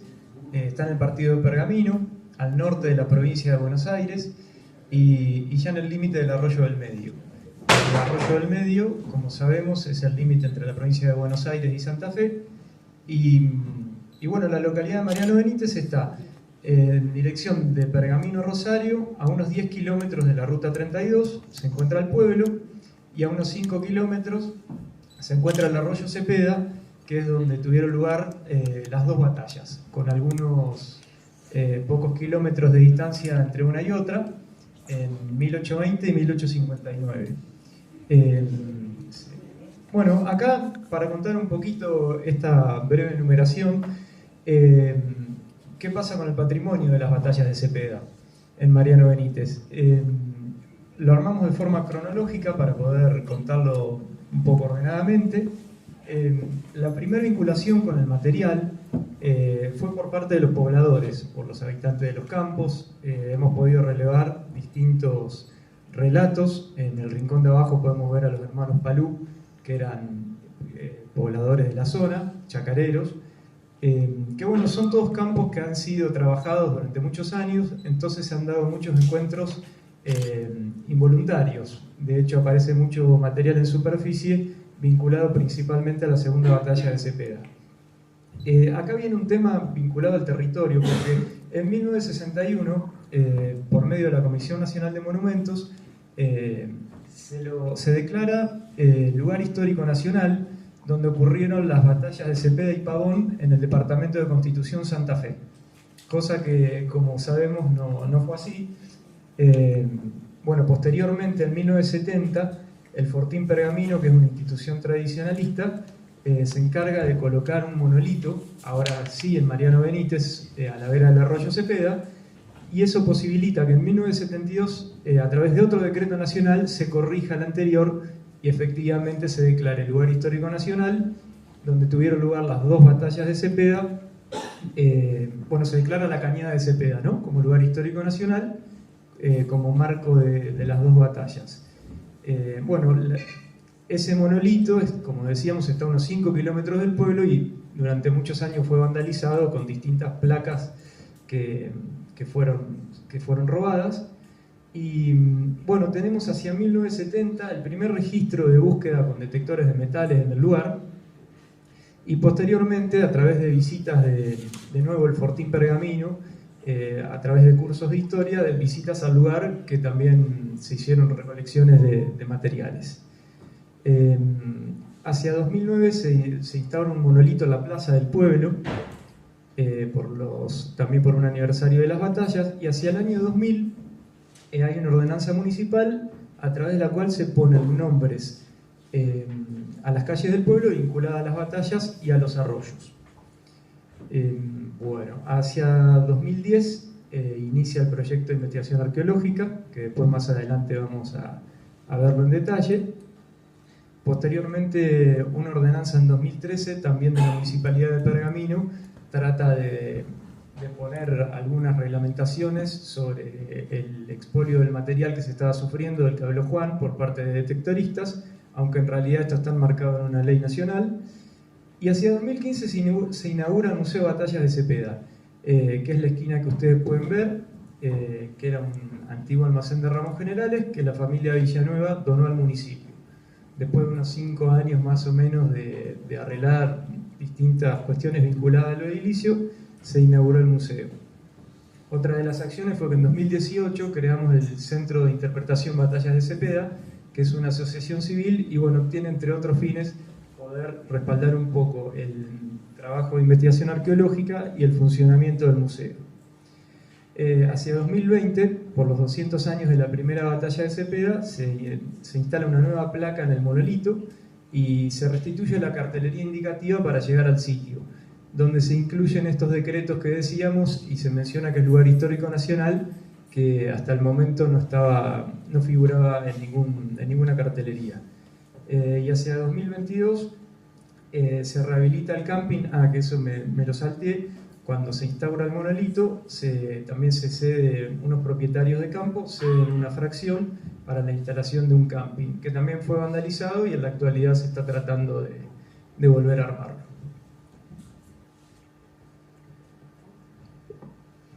Bueno, ahora como para visualizar un poco lo que es el área de investigación, como decía Faust hace un ratito, el sitio queda más o menos a 5 kilómetros de distancia de lo que es el pueblo. Y bueno, la limitación de ese espacio si bien está mencionada obviamente por las fuentes históricas que trabajan, que cuentan la batalla, tenemos como pocos elementos geográficos que han marcado ese enfrentamiento, como puede ser la horqueta, que está donde están marcados entre los dos afluentes del arroyo Cepeda y el arroyo Los Cardos. Ahí está señalado también el monolito que mencionaba Faustino. Y es un espacio que, para que se imaginen lo que es la Academia Nacional de Historia, lo calcula en más o menos 30 kilómetros cuadrados, que es muchísimo. Los campos, como ustedes ven, están todos parcelados, se trabajan. Así que es parte de uno de los primeros objetivos del proyecto, delimitar ese espacio en el cual ocurrió la batalla. Vamos a ir ahora por ahí más a los inicios, a los primeros acercamientos que tienen que ver con este enfoque de arqueología de conflicto que ya estuvo mencionando Juan anteriormente, pero bueno, que tiene que ver con esto de poder complementar y modificar las narrativas tradicionales, contribuir a una narrativa más humanizada de esta historia, también aportar a las estrategias de preservación y conservación de la mano del museo, en este caso, y también generar herramientas para la puesta en valor, tanto del campo de batalla como de todas las historias que se aglutinan alrededor de este enfrentamiento y también del pueblo. Y en estos, los primeros momentos, los primeros acercamientos tienen lugar en el 2010, es un proyecto que ya tiene muchos años, se concreta en el 2011 con los primeros trabajos de campo ya ahí en Mariano Benítez, también con los primeros contactos con personas que venían investigando la batalla hacía mucho tiempo en la localidad de Pergaminos. Y bueno, también se va a ir como conformando el primer equipo que empieza a adentrarse a este trabajo. Y ahora vamos, para poder investigar un poquito más sobre cómo hacemos nosotros el trabajo de campo, se mencionó antes, pero bueno, haciendo hincapié en esto de que esta diferencia que también dijo por ahí Tere, bueno, nos apuramos. Que tiene que ver con esto de la sectorización de los espacios, con la prospección sistemática, la utilización de detectores de metales, el registro fotográfico y sobre todo el etiquetado, ¿sí? Es decir, georreferenciar y poner toda la información que refiere a cada pieza que se va retirando del campo, y también del registro de los materiales donados de la mano del museo y las entrevistas que hacemos a las personas que donan estos materiales, que forman una parte importante de lo que es la investigación, para poder adentrarnos a esas otras historias que desconocemos generalmente de esos objetos. Después sigue lo del trabajo de laboratorio, que también estuvieron mencionando anteriormente. Estoy viendo a ver si hay algo más que me falte para no repetirnos. Voy a ir adelantando. Y después, bueno, lo que tiene que ver con los hallazgos en campo, hay algunas particularidades que refieren a estas diferencias entre las fuerzas de la Confederación y las fuerzas del lado porteño, que tienen que ver con los tipos de fusiles, por ejemplo. Vamos encontrando en los distintos sectores elementos que van de la mano de estas diferencias, por ejemplo, las balas esféricas de los fusiles que iban de ambos bandos, pero después se encuentran las balas ojivales, están todas señaladas, son las azulcitas, digamos, que van evidenciando esta presencia de la infantería de cada bando. También después hace referencia a los elementos que vamos encontrando a las otras fuerzas, como la artillería. Aparecen los estopines, que son los elementos que se utilizaban para el disparo de la artillería porteña. Ya tengo que adelantarme, vamos a ir adelante. Bueno, cualquier cosa después van preguntando, ¿sí? A ver. Bueno, acá con lo que están viendo es un planito del pueblo. Como van a ver, hay dos diagonales que cruzan el centro del pueblo. El pueblo fue diseñado por Reinaldo Estanque, que era un ingeniero de la municipalidad de Pergamino, de origen alemán, que estaba inscrito en una de las dos logias de Pergamino. Y acá lo que vemos es esto que dice Alonso Fernández, de la monodisciplinariedad a la pluridisciplinariedad, del público a la comunidad y del edificio al territorio. Resumiendo, tiene que ver con la nueva museología a partir de 1950, que lo que propone es que las propuestas del museo no sean solamente puertas adentro. Tenemos ejemplos de los ecomuseos en Europa, de los museos comunitarios en América Latina, y de lo que se trata un poco es de trabajar en conjunto con la comunidad en relación al patrimonio de cada uno de estos territorios. En Mariano Benítez, las temáticas de las batallas de Cepeda son de importancia nacional, pero también hay un arraigo muy fuerte en la historia local. Hay gente que ha jugado a las bolitas con las balas de los fusiles, que ha plantado tomate con los regatones de las lanzas, y así miles de historias. Entonces, por eso decimos que en Benítez la historia nacional es la historia local, y la historia local es la historia nacional. Acá lo que podemos ver es el trabajo con algunos de los emprendedores. Hay lugares de referencia. La propuesta, como decíamos, incluye salir después a recorrer estos lugares y poder interactuar con la gente. Mariano Benítez tiene solo 100 habitantes y la idea es que a través de estas propuestas se puedan generar fuentes de trabajo vinculadas al patrimonio, el sendero vinculado a la naturaleza, al patrimonio cultural y al patrimonio histórico. El museo, como decíamos, funciona en lo que era el almacén de ramos generales. Bueno, ahí está dividido en distintas áreas. Hay una sala de exposición temporaria, bueno, una biblioteca, que son los lugares que fuimos viendo, y la exposición permanente está organizada en las batallas, la historia del pueblo y la Casa Villanueva, que era el almacén. Hemos trabajado con distintas instituciones. Tenemos un convenio con el Museo Peirano, con el ITA de Pergamino, trabajamos con el Instituto Smithsoniano durante un año, con la Universidad de Luján, y con respecto al acervo, obviamente es el acervo arqueológico, todo el material que se extrae del campo queda en el museo, y también hay documentos manuscritos de San Martín, de Rivadavia. Todo esto se ha logrado, este patrimonio, principalmente por donaciones de gente del lugar, de otras ciudades, y también, obviamente, con el aporte de la investigación arqueológica. Bueno, muchas gracias.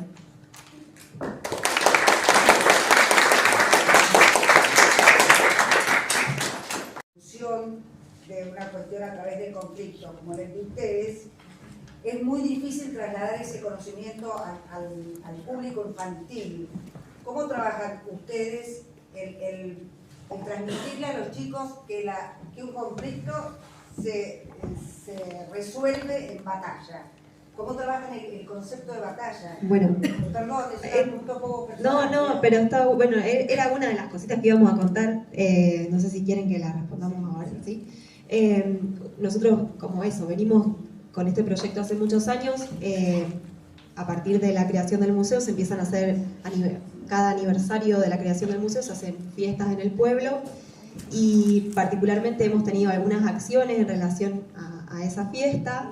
Bueno, utilizando la cuadrícula como herramienta principal, y esa es una de las actividades que hemos tenido con algunas variaciones a lo largo de los años, que es la típica experiencia de excavación, que la mayoría de la gente que está acá seguro ya conoce, acercándonos a poder excavar, a poder hacerlo, la experiencia de excavar, también igual haciendo el ejercicio del análisis, del registro, de poder hacer el ejercicio de pensar en esos objetos.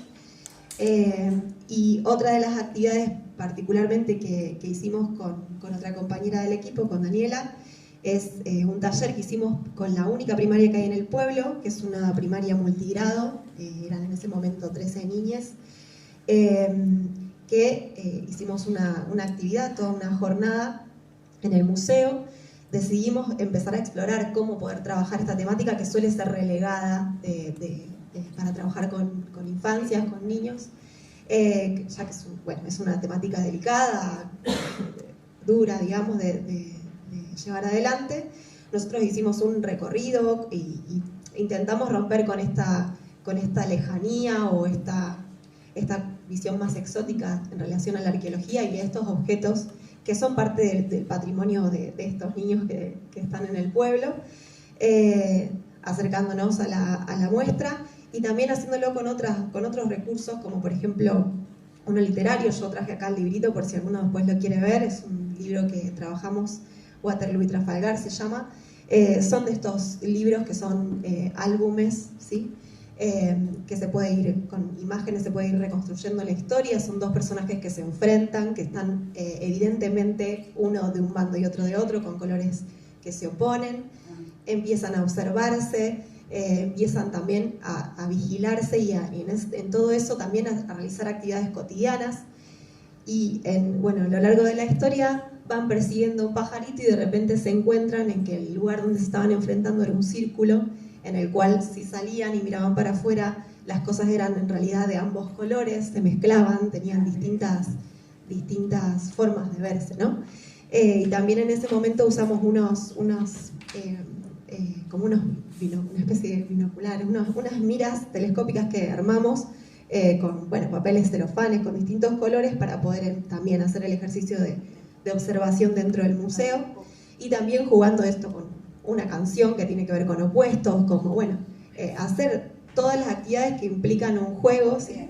Que implican el compromiso también que tienen los niños al jugar, al tomárselo en serio, digamos, al juego.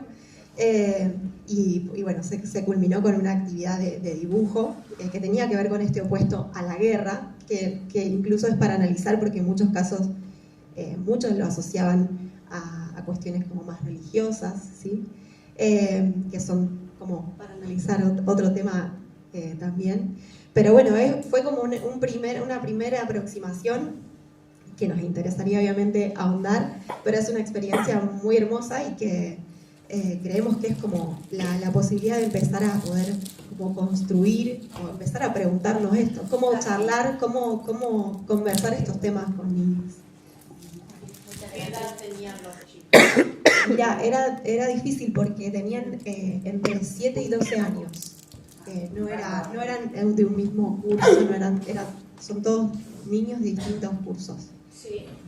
Así que era complejo. Como docente y profesora de arte y museóloga, me parece que para los más chicos no es el tema adecuado. A partir de quinto grado sí. Por ahí, en vez de trabajar la batalla, a lo mejor se podrían trabajar otros aspectos para los más chicos. Y para los que es la edad de la pandilla o la edad de las aventuras, a partir de quinto grado, cuarto grado, apuntarlo a eso. Sí, seguro. Porque es muy fuerte para los más chiquitos. Sí. Después lo podemos seguir hablando porque nos quedan todavía 3 presentaciones, puede ser. Bueno, muchas gracias.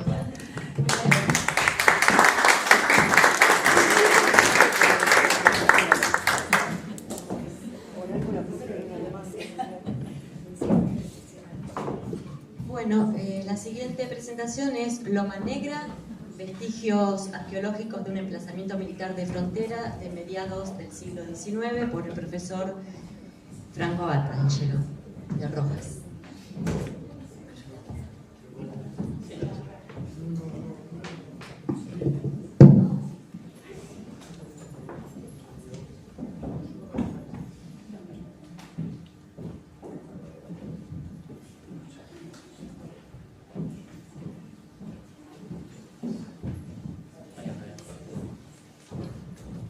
Bueno, buenas tardes. Antes que nada agradecer la invitación y un agradecimiento especial para Tere por confiar en mí para este proyecto. Espero estar a la altura.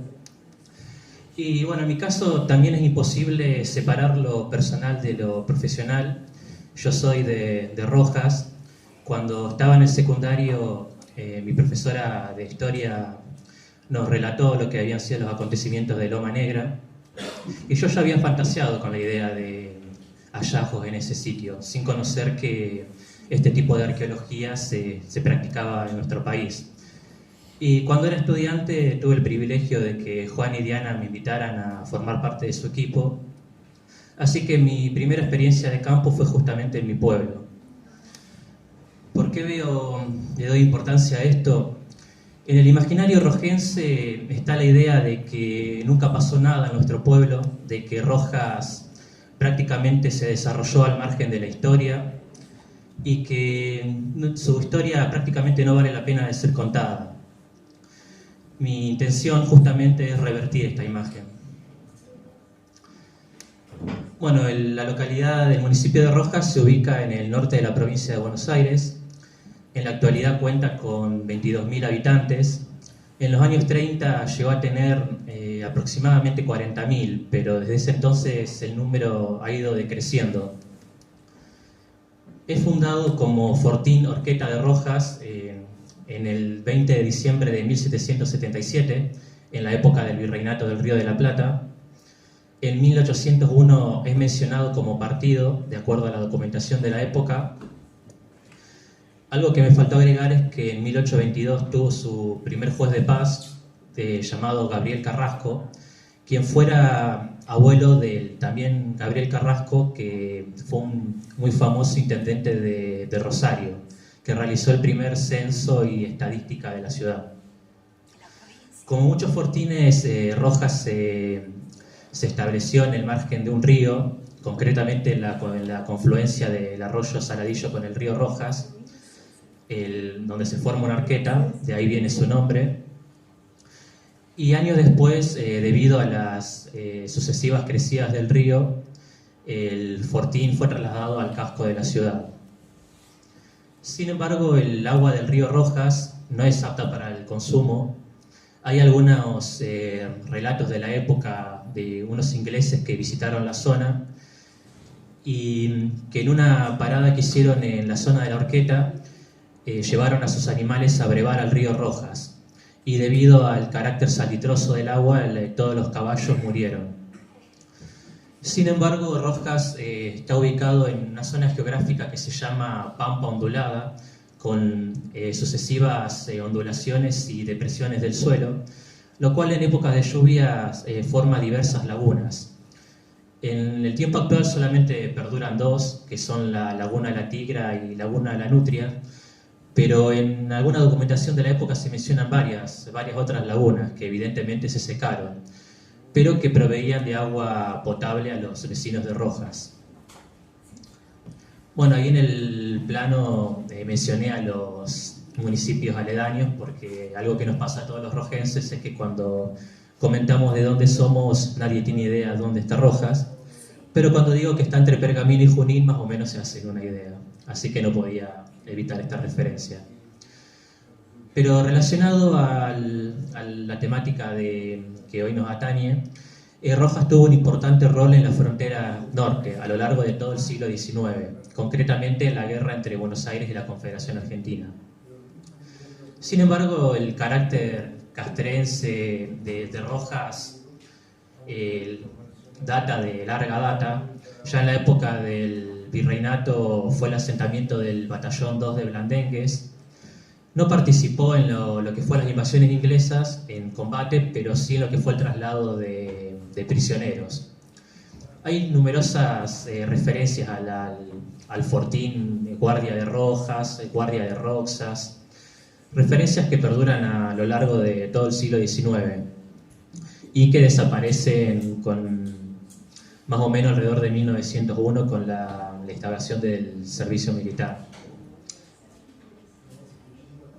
Bueno, en este mapa se puede ver cómo desde las fronteras más antiguas, desde 1779, Rojas ya estaba en la primera línea.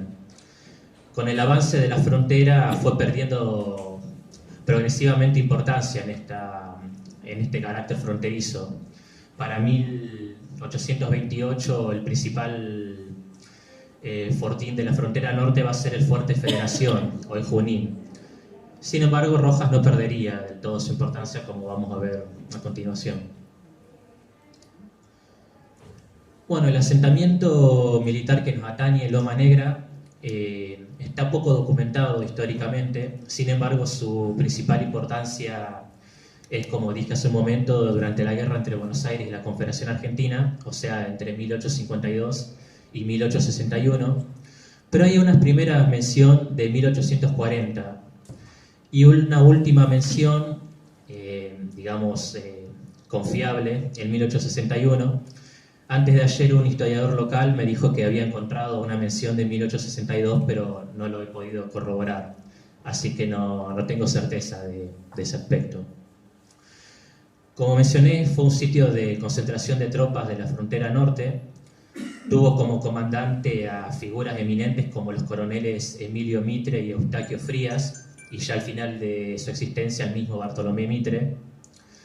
También tuvo un importante rol como sitio de acampe del Ejército de Buenos Aires durante la guerra contra la Confederación, principalmente antes de la batalla de Pavón. Y las menciones históricas de este sitio se confunden con otros asentamientos militares en el partido y con una profusa tradición oral, principalmente en los habitantes del campo. Rojas tiene una industria principalmente agropecuaria. Por lo tanto, el intenso laboreo agrícola genera la aparición esporádica de material militar o incluso de las comunidades aborígenes.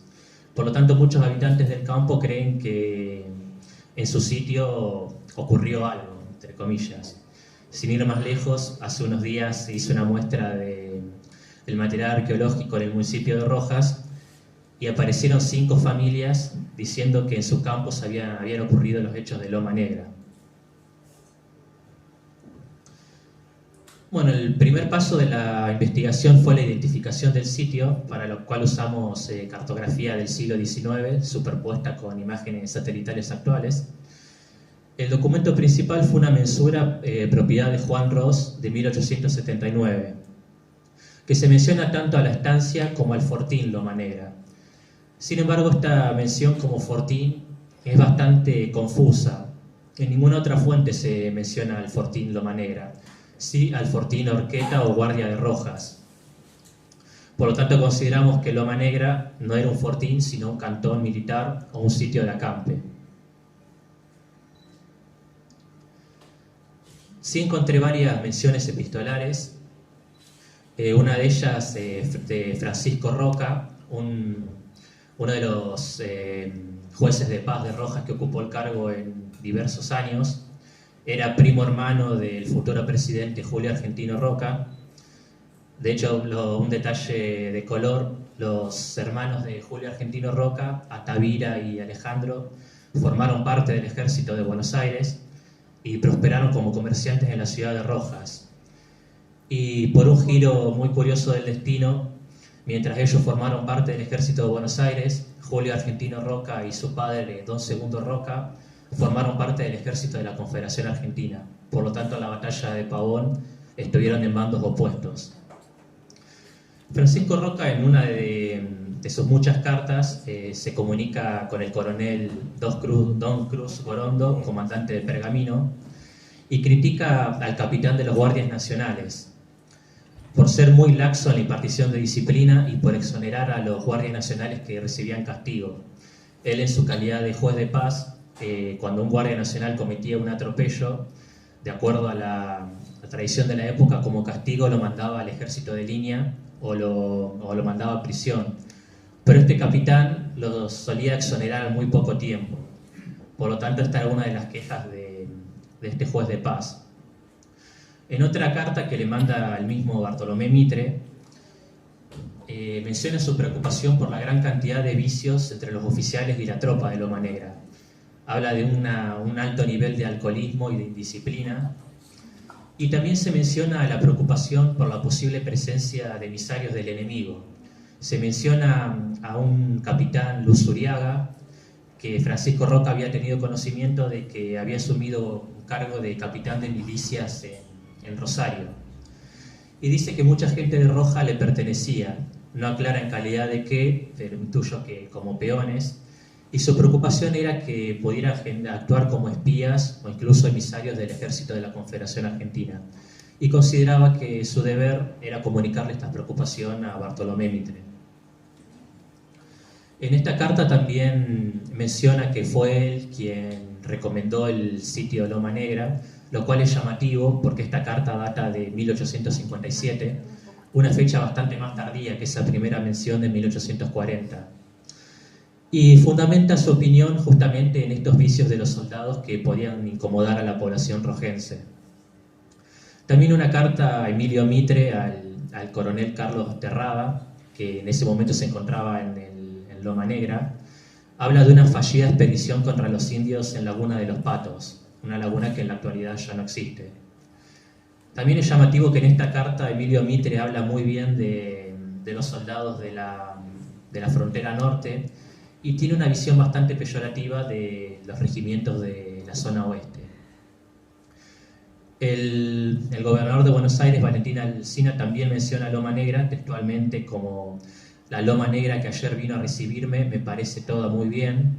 También Cafulcurá, al general Urquiza, lo menciona en una epístola que cito textual. Hay fuerzas en Loma Negra, en el Bragado y en el Sauce, y tengo miedo que el día menos pensado me cerquen en el monte. Y también Wenceslao Paonero, al Bartolomé Mitre, cito textual: me tiene usted de regreso de mi visita oficial al Pergamino, Salto y Rojas, donde no he encontrado más novedad que el estar en Rojas, la fuerza lista para cualquier ocurrencia de los indios. Estas últimas citas tienen una visión bastante más positiva de ese asentamiento militar. Bueno, algo que en gran medida se ha borrado del imaginario rojense, pero es la presencia de los Mitres en nuestra ciudad. Principalmente Emilio Mitre residió durante varios años en Rojas, en una casa que hoy en día es una sede del Banco Provincia, y también los hermanos tuvieron una quinta en la parte oeste de la ciudad. Este plano es una proyección urbana de 1874, por lo tanto la imagen que ven con esta disposición no homogénea no corresponde a la realidad, sino que es la proyección que se tenía a futuro, pero se puede apreciar más o menos la ubicación de la quinta de los Mitre. En ese lugar se instaló el primer hospital de Rojas. No fue estrictamente un hospital militar, que como dijo Tere, surgieron posteriormente, pero sí se instaló principalmente para cuidar la salud de los soldados. Estamos en una época de guerra con la Confederación Argentina y se esperaba la entrada de acción en cualquier momento. Por lo tanto, la salud de la tropa era una preocupación primordial. Hoy en día el sitio del hospital se trasladó y en esa ubicación hay una escuela. Sí, sí.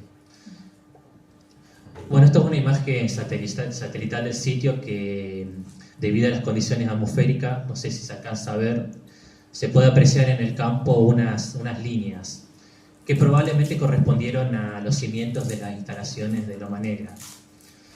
La metodología empleada fue la que más o menos ya se comentó, el establecimiento de transectas y el paso con detectores de metales, y los cuadrantes se establecieron más o menos sobre esta línea. De hecho, entre las transectas 1 y 3 es donde se dio la mayor concentración de material, lo cual correspondería un poco con esta imagen. A diferencia de lo que hicimos posteriormente en Pavón, en Loma Negra solamente trabajamos las transectas de ida, por lo que considero que estos cuadrantes todavía tienen mucho potencial arqueológico. Bueno, esto un poco el material que se encontró. En primera instancia hicimos una recolección superficial no sistemática, donde apareció principalmente restos de vidrio y grés, que bueno, más o menos la pieza similar a la que estuvo mostrando Tere. También una recolección sistemática con detectores de metales, y algunas piezas que nos fue donando el dueño del campo, que fueron apareciendo debido al ciclo de laboreo agrícola. Bueno, esta es alguna de las piezas que encontramos, botones militares que nos permiten identificar los regimientos que estuvieron presentes en Loma Negra, regimientos tanto del Ejército de Línea como de la Guardia Nacional, algunas partes de arma de fuego. La cantidad de partes de armas no es muy excesiva, pero sí muestran una gran variedad, lo cual es concordante con la etapa histórica en la que estamos, o sea, una época previa al establecimiento del Estado Nacional y por ende la estandarización del ejército. Estos pies de gato tienen procedencia inglesa y francesa.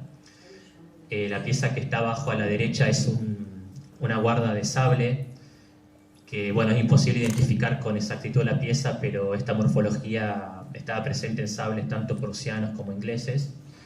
Y las piezas que se ven arriba a la derecha son los chisperos o pedernales. La que tiene una forma prismática y oscura era de manufactura inglesa, y la que está a su izquierda era de manufactura criolla o local. Bueno, otra de las piezas que encontramos, restos de vidrios de boticario, partes de armas. Y bueno, queda a futuro ampliar el área de prospección, establecer de manera más precisa la cronología del sitio, la organización del espacio, determinar aspectos del equipamiento, abastecimiento y logística, establecer las condiciones materiales de vida de los ocupantes del sitio, investigar un poco las áreas circundantes, y por supuesto rescatar la memoria de este sitio. Muchas gracias. Una mirada desde la arqueología 1861.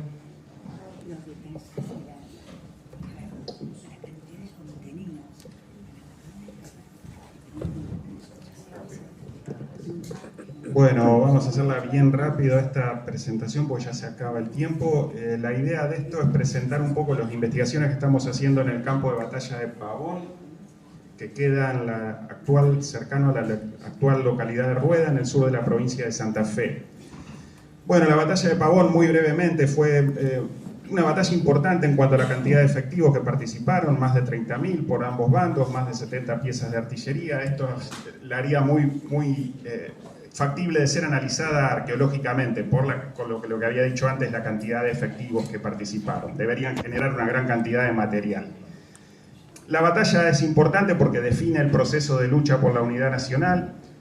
Termina en un triunfo de Buenos Aires, pero muy controvertido, sobre todo por la actitud de Urquiza en esa batalla, que ha dado origen a múltiples conjeturas y teorías conspirativas. Por eso también se lo suele llamar o se referir a esto como el misterio de Pavón. El misterio básicamente por qué se fue Urquiza de la batalla cuando todavía en teoría no estaba derrotado. Bueno, esto ha generado ríos de tinta y muchos trabajos históricos al respecto, no está solucionado ni mucho menos, pero bueno, nosotros intentamos hacer un aporte desde la arqueología, aunque obviamente no vamos a poder resolver qué pasaba por la cabeza de Urquiza, pero sí describir un poco o entender mejor un poco el desarrollo de la batalla. Bueno, muy brevemente el armamento que se empleó en la época, si bien estamos ya pasada la segunda mitad, la mitad del siglo XIX, era armamento más compatible con momentos más tempranos, en general armamento de avancarga y fusiles o armas portátiles de ánima lisa, es decir, que usaban balas esféricas, la artillería también bastante simple, la caballería equipada sobre todo con arma blanca. Lo que importa acá es que la batalla se conoce a través de un número muy limitado de documentos, que son los partes que escribieron Urquiza, Paunero, algunos altos oficiales de ambos ejércitos, y no mucho más al respecto. El desarrollo de la batalla parece haber sido bastante simple. El ejército de Buenos Aires atacó, el de la Confederación esperaba en torno a lo que entonces se llamaba Estancia de Palacios y hoy Estancia Los Naranjos, de la familia Rueda. En ambas alas triunfó, como siempre ocurría, la caballería federal, que derrotó muy fácilmente a la porteña, pero en el centro la infantería porteña, ya instruida por Mitre con esta concepción más moderna, logró imponerse sobre la confederada. Es en estas circunstancias que Urquiza se retira y en un momento ambos creen haber ganado la batalla, pero quien queda dueño del campo de batalla es Mitre y por eso el triunfo finalmente... y Urquiza escapa o se retira hacia Entre Ríos y por eso el triunfo termina siendo porteño. Bueno, la investigación es importante mencionar que acá en el Museo Mitre hay un croquis de la batalla, un plano de la batalla que llamativamente nunca fue tratado por ningún historiador y que presenta bastantes datos que a nosotros para la investigación arqueológica nos ha servido bastante, tanto en términos para diseñar la investigación como para interpretar los hallazgos.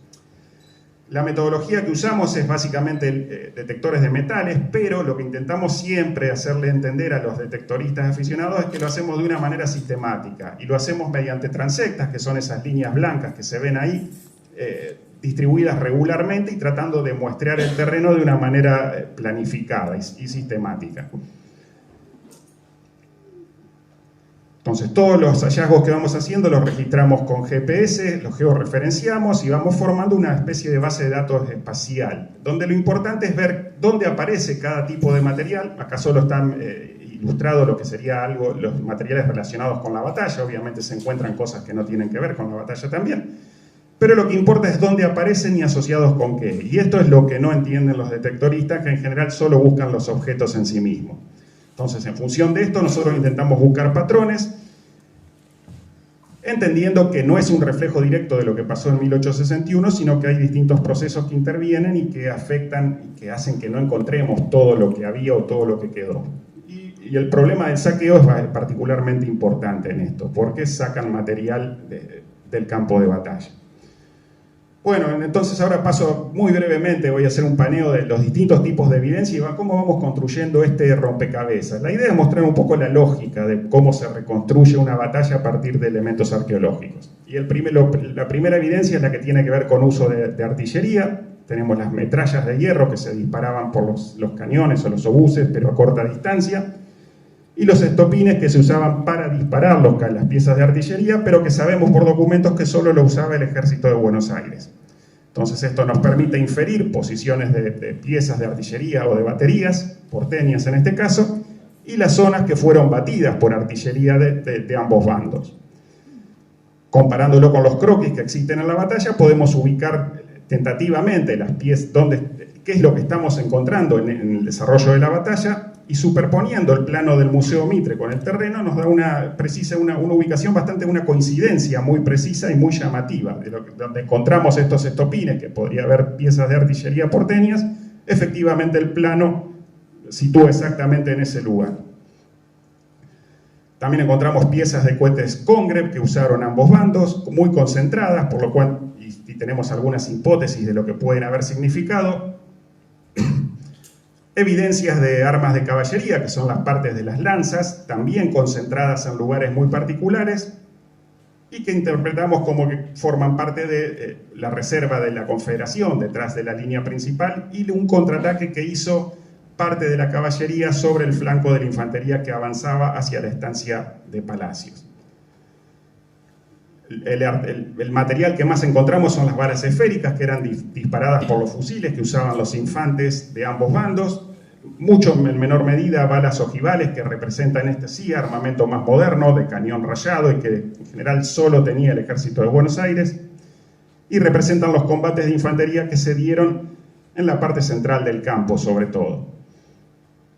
No hemos encontrado tantos botones como en Cepeda o como en Loma Negra, pero encontramos algunos bastante interesantes, como este, que es un botón fabricado en Inglaterra con revestimiento, con una cobertura dorada, que evidentemente, y con el escudo de armas de la provincia de Entre Ríos, y el nombre de Urquiza en él, y que podría, inferimos, pertenecer a un oficial de muy alta graduación del ejército entrerriano o del ejército de la Confederación.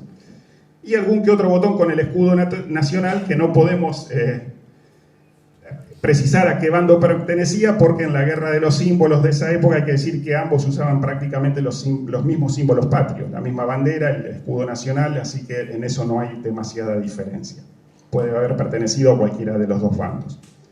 Entonces, lo importante de todo esto es que toda esta distribución de materiales intentamos buscarle un sentido, ubicamos encontrar patrones en esto, que no da lo mismo dónde aparecen los objetos, que esto es lo que generalmente no entienden los coleccionistas y detectoristas, que simplemente les interesa el objeto en sí mismo. Para nosotros es importante dónde aparece cada tipo de material, porque eso nos va a permitir reconstruir las distintas acciones que ocurrieron en la batalla. En este caso, desde dónde avanzó la infantería porteña, dónde desplegó su artillería, hacia dónde dispararon las piezas de artillería de ambos bandos, dónde había fuerzas de caballería o dónde pudieron verse involucradas, y de esta manera vamos cotejando con la información de los partes o de los documentos escritos, y vemos, o con el mapa, por ejemplo, del Museo Mitre, con el cual la información arqueológica concuerda muy bien, y de esa manera vamos reconstruyendo el desarrollo de la batalla. Tenemos una parte importante hasta ahora desarrollada en lo que es la propiedad de la familia Rueda, que muy amablemente nos ha dejado trabajar, y esperamos en el futuro ampliar un poco más, porque esto sería apenas una parte del campo de batalla. Una iniciativa que hemos incorporado hace muy poco tiempo es la de hacer participar regularmente a veteranos de guerra de Malvinas en la investigación arqueológica. Uno dirá, ¿qué tiene que ver esto? Pero es una forma de, bueno, tiene varios propósitos, pero en primera instancia es una forma de acceder a algo que los arqueólogos no podemos ver, y es básicamente la experiencia humana de una batalla. Y en este caso, por lo menos en nuestro país, quienes tienen esa experiencia son quienes han participado en la guerra de Malvinas, y algunos de ellos que se han interesado por el trabajo arqueológico han venido a trabajar con nosotros en ya varias ocasiones. Este es el caso de Gustavo Pedemonte, que era un cabo del ejército que participó en el famoso combate de Monte Longdon, o Jorge Reyes, un teniente de la Fuerza Aérea Argentina, que era encargado de la defensa antiaérea del aeropuerto de Puerto Argentino, que tiene un vínculo especial con la batalla de Pavón y también con la de Cepeda y con Loma Negra y con otros lugares, y es que su bisabuelo participó como oficial del ejército porteño en esas campañas. Entonces tiene un interés personal en esta y nos sirve como una especie de conexión entre el pasado y el presente y vincular conflictos de siglos distintos. Y también una iniciativa que hemos desarrollado en colaboración con Carlos Landa, con Sebastián Ávila y otros colegas, que es intentar imitando lo que hacen en otros países, en Inglaterra o en Estados Unidos, es usar la arqueología como una especie de terapia o con una finalidad relacionada con la salud mental de veteranos de guerra. Esto no me voy a extender demasiado, es algo que ya tuvimos una experiencia el año pasado y que esperamos poder seguir desarrollando, pero que también es algo bastante innovador y que tiene origen en Gran Bretaña, Estados Unidos y otros países. Y esperamos replicar acá. Bueno, básicamente era eso, así que muy breve, pero eso es lo que estamos haciendo en Pavón y esperamos seguir haciéndolo y esperar aportar a conocer una batalla mejor, conocer mejor una batalla tan controvertida de nuestra historia nacional. La presentación es el desenlace de una batalla en la memoria histórica, Cañada de Gómez, de una acción militar a una matanza, 1861 a la actualidad, por la doctora Irene Dostal. Bueno, rapidito porque ya estamos en hora.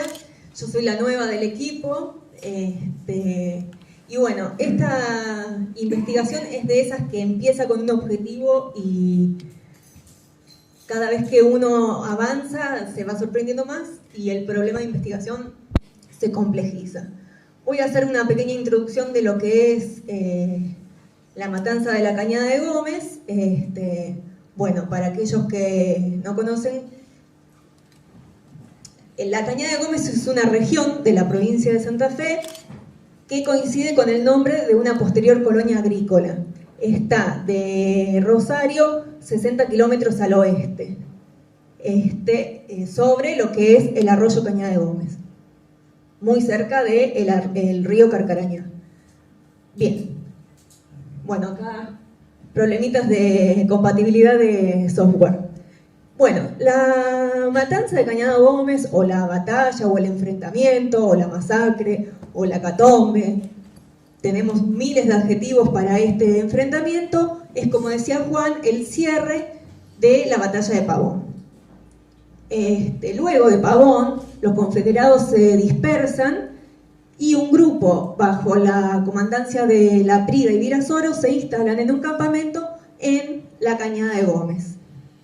Ahí esperan 40 días las negociaciones entre Urquiza y Mitre para ver qué se hacía. Bueno, en esa espera, el ejército del Estado de Buenos Aires lo sorprende, y ahí se produce lo que en la memoria histórica se recuerda como la matanza, porque en teoría el ejército mitrista, al mando de Venancio Flores, los agarra durmiendo y los deshuella. Bien, bueno, como hablaba Juan, este es el único croquis que es confeccionado posterior, tomando de base las fuentes que tenemos de este enfrentamiento. Entre todos los trabajos, el primer objetivo era la localización del sitio y el estudio de su materialidad. Con el avance de las lecturas, de fuentes, de bibliografía especializada, empezamos a poner como en duda esta idea de matanza, y es por ello que el proyecto y el problema de investigación se ha complejizado, y entonces estamos trabajando no solo en la localización del sitio, que, como también decía Juan, la superficie a prospectar es kilométrica y las fuentes son confusas, si bien estamos cada vez un poco más cerca de ir achicando la región de prospección. Hemos incorporado de una manera un poco más intensa lo que es bibliografía histórica y fuentes, y a la vez el trabajo desde la antropología social para ver cómo es que a través de distintas corrientes historiográficas ese enfrentamiento que se da en la región de la Cañada de Gómez, que muchos dicen Cañada de Gómez haciendo referencia a la localidad que es posterior, pasa de ser el cierre de una batalla o, digamos, de un proceso que se estaba viviendo a una matanza por parte del ejército mitrista. Entonces, hoy en día, lo que estamos trabajando es eso, es ir viendo cómo distintos autores locales, regionales, nacionales, historiadores y historiadores de oficio, han tomado ese evento. Y, por ejemplo, en algo que les quiero mostrar porque no se los dije antes, por ejemplo, fíjense el nombre que le da el coronel que hace este plano: Combate de la Cañada de Gómez. Combate. Esta imagen está sacada de una página web de un historiador local de la localidad de Cañada de Gómez.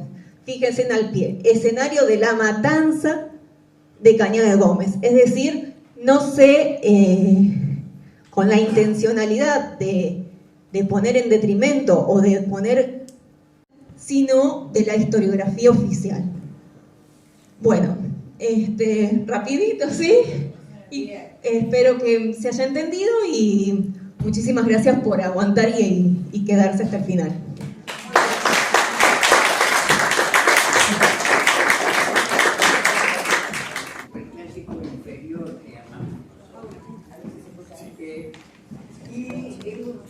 Recientemente estudios lingüísticos han buscado a través de la glotofonología, han encontrado que es posible que los olmecas, que fueron gran parte de los que ocuparon ese lapso de tiempo y gran parte del territorio mexicano e impusieron todo un estilo, hubieran hablado como lengua un tronco común de las lenguas actuales del zoque y el mije, que son perfectamente hermanadas, que conocemos la hermandad de estas lenguas.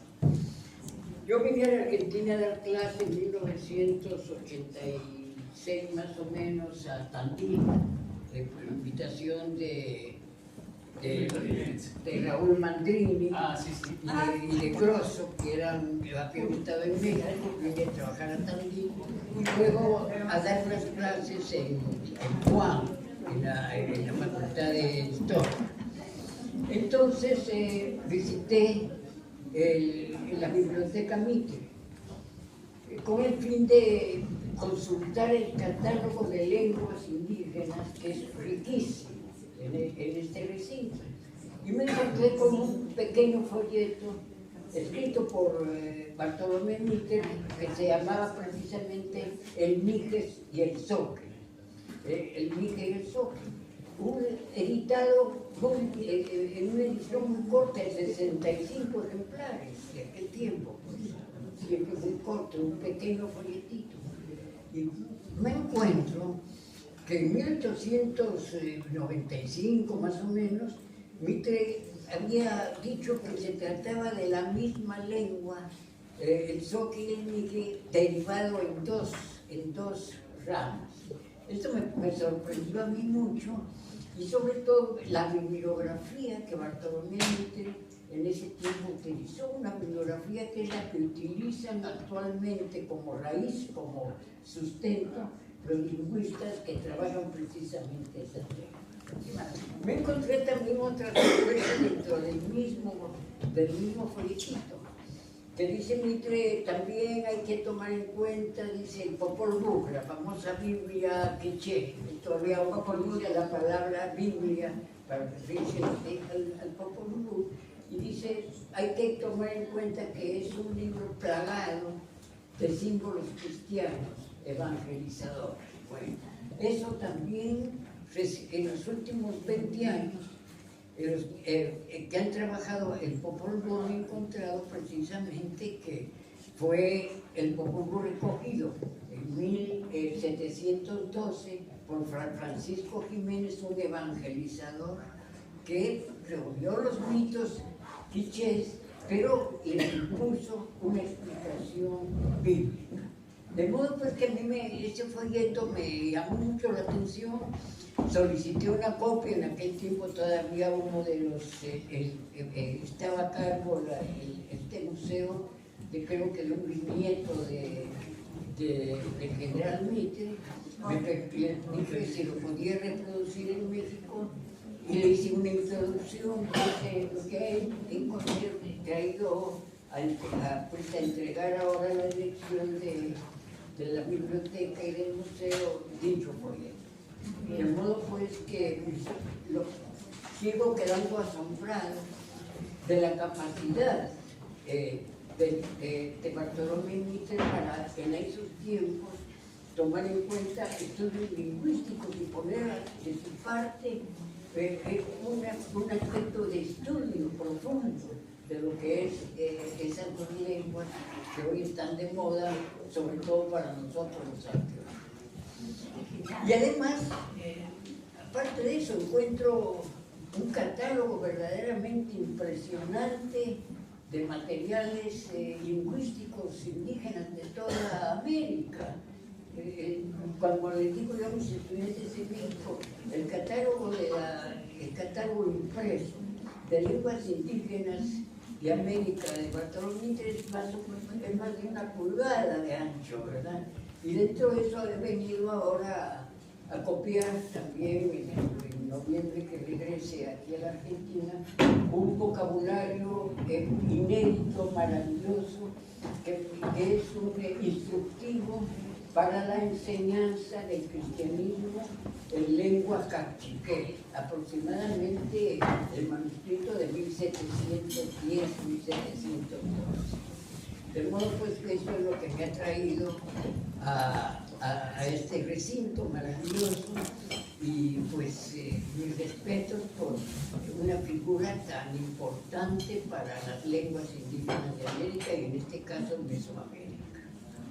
Eso es.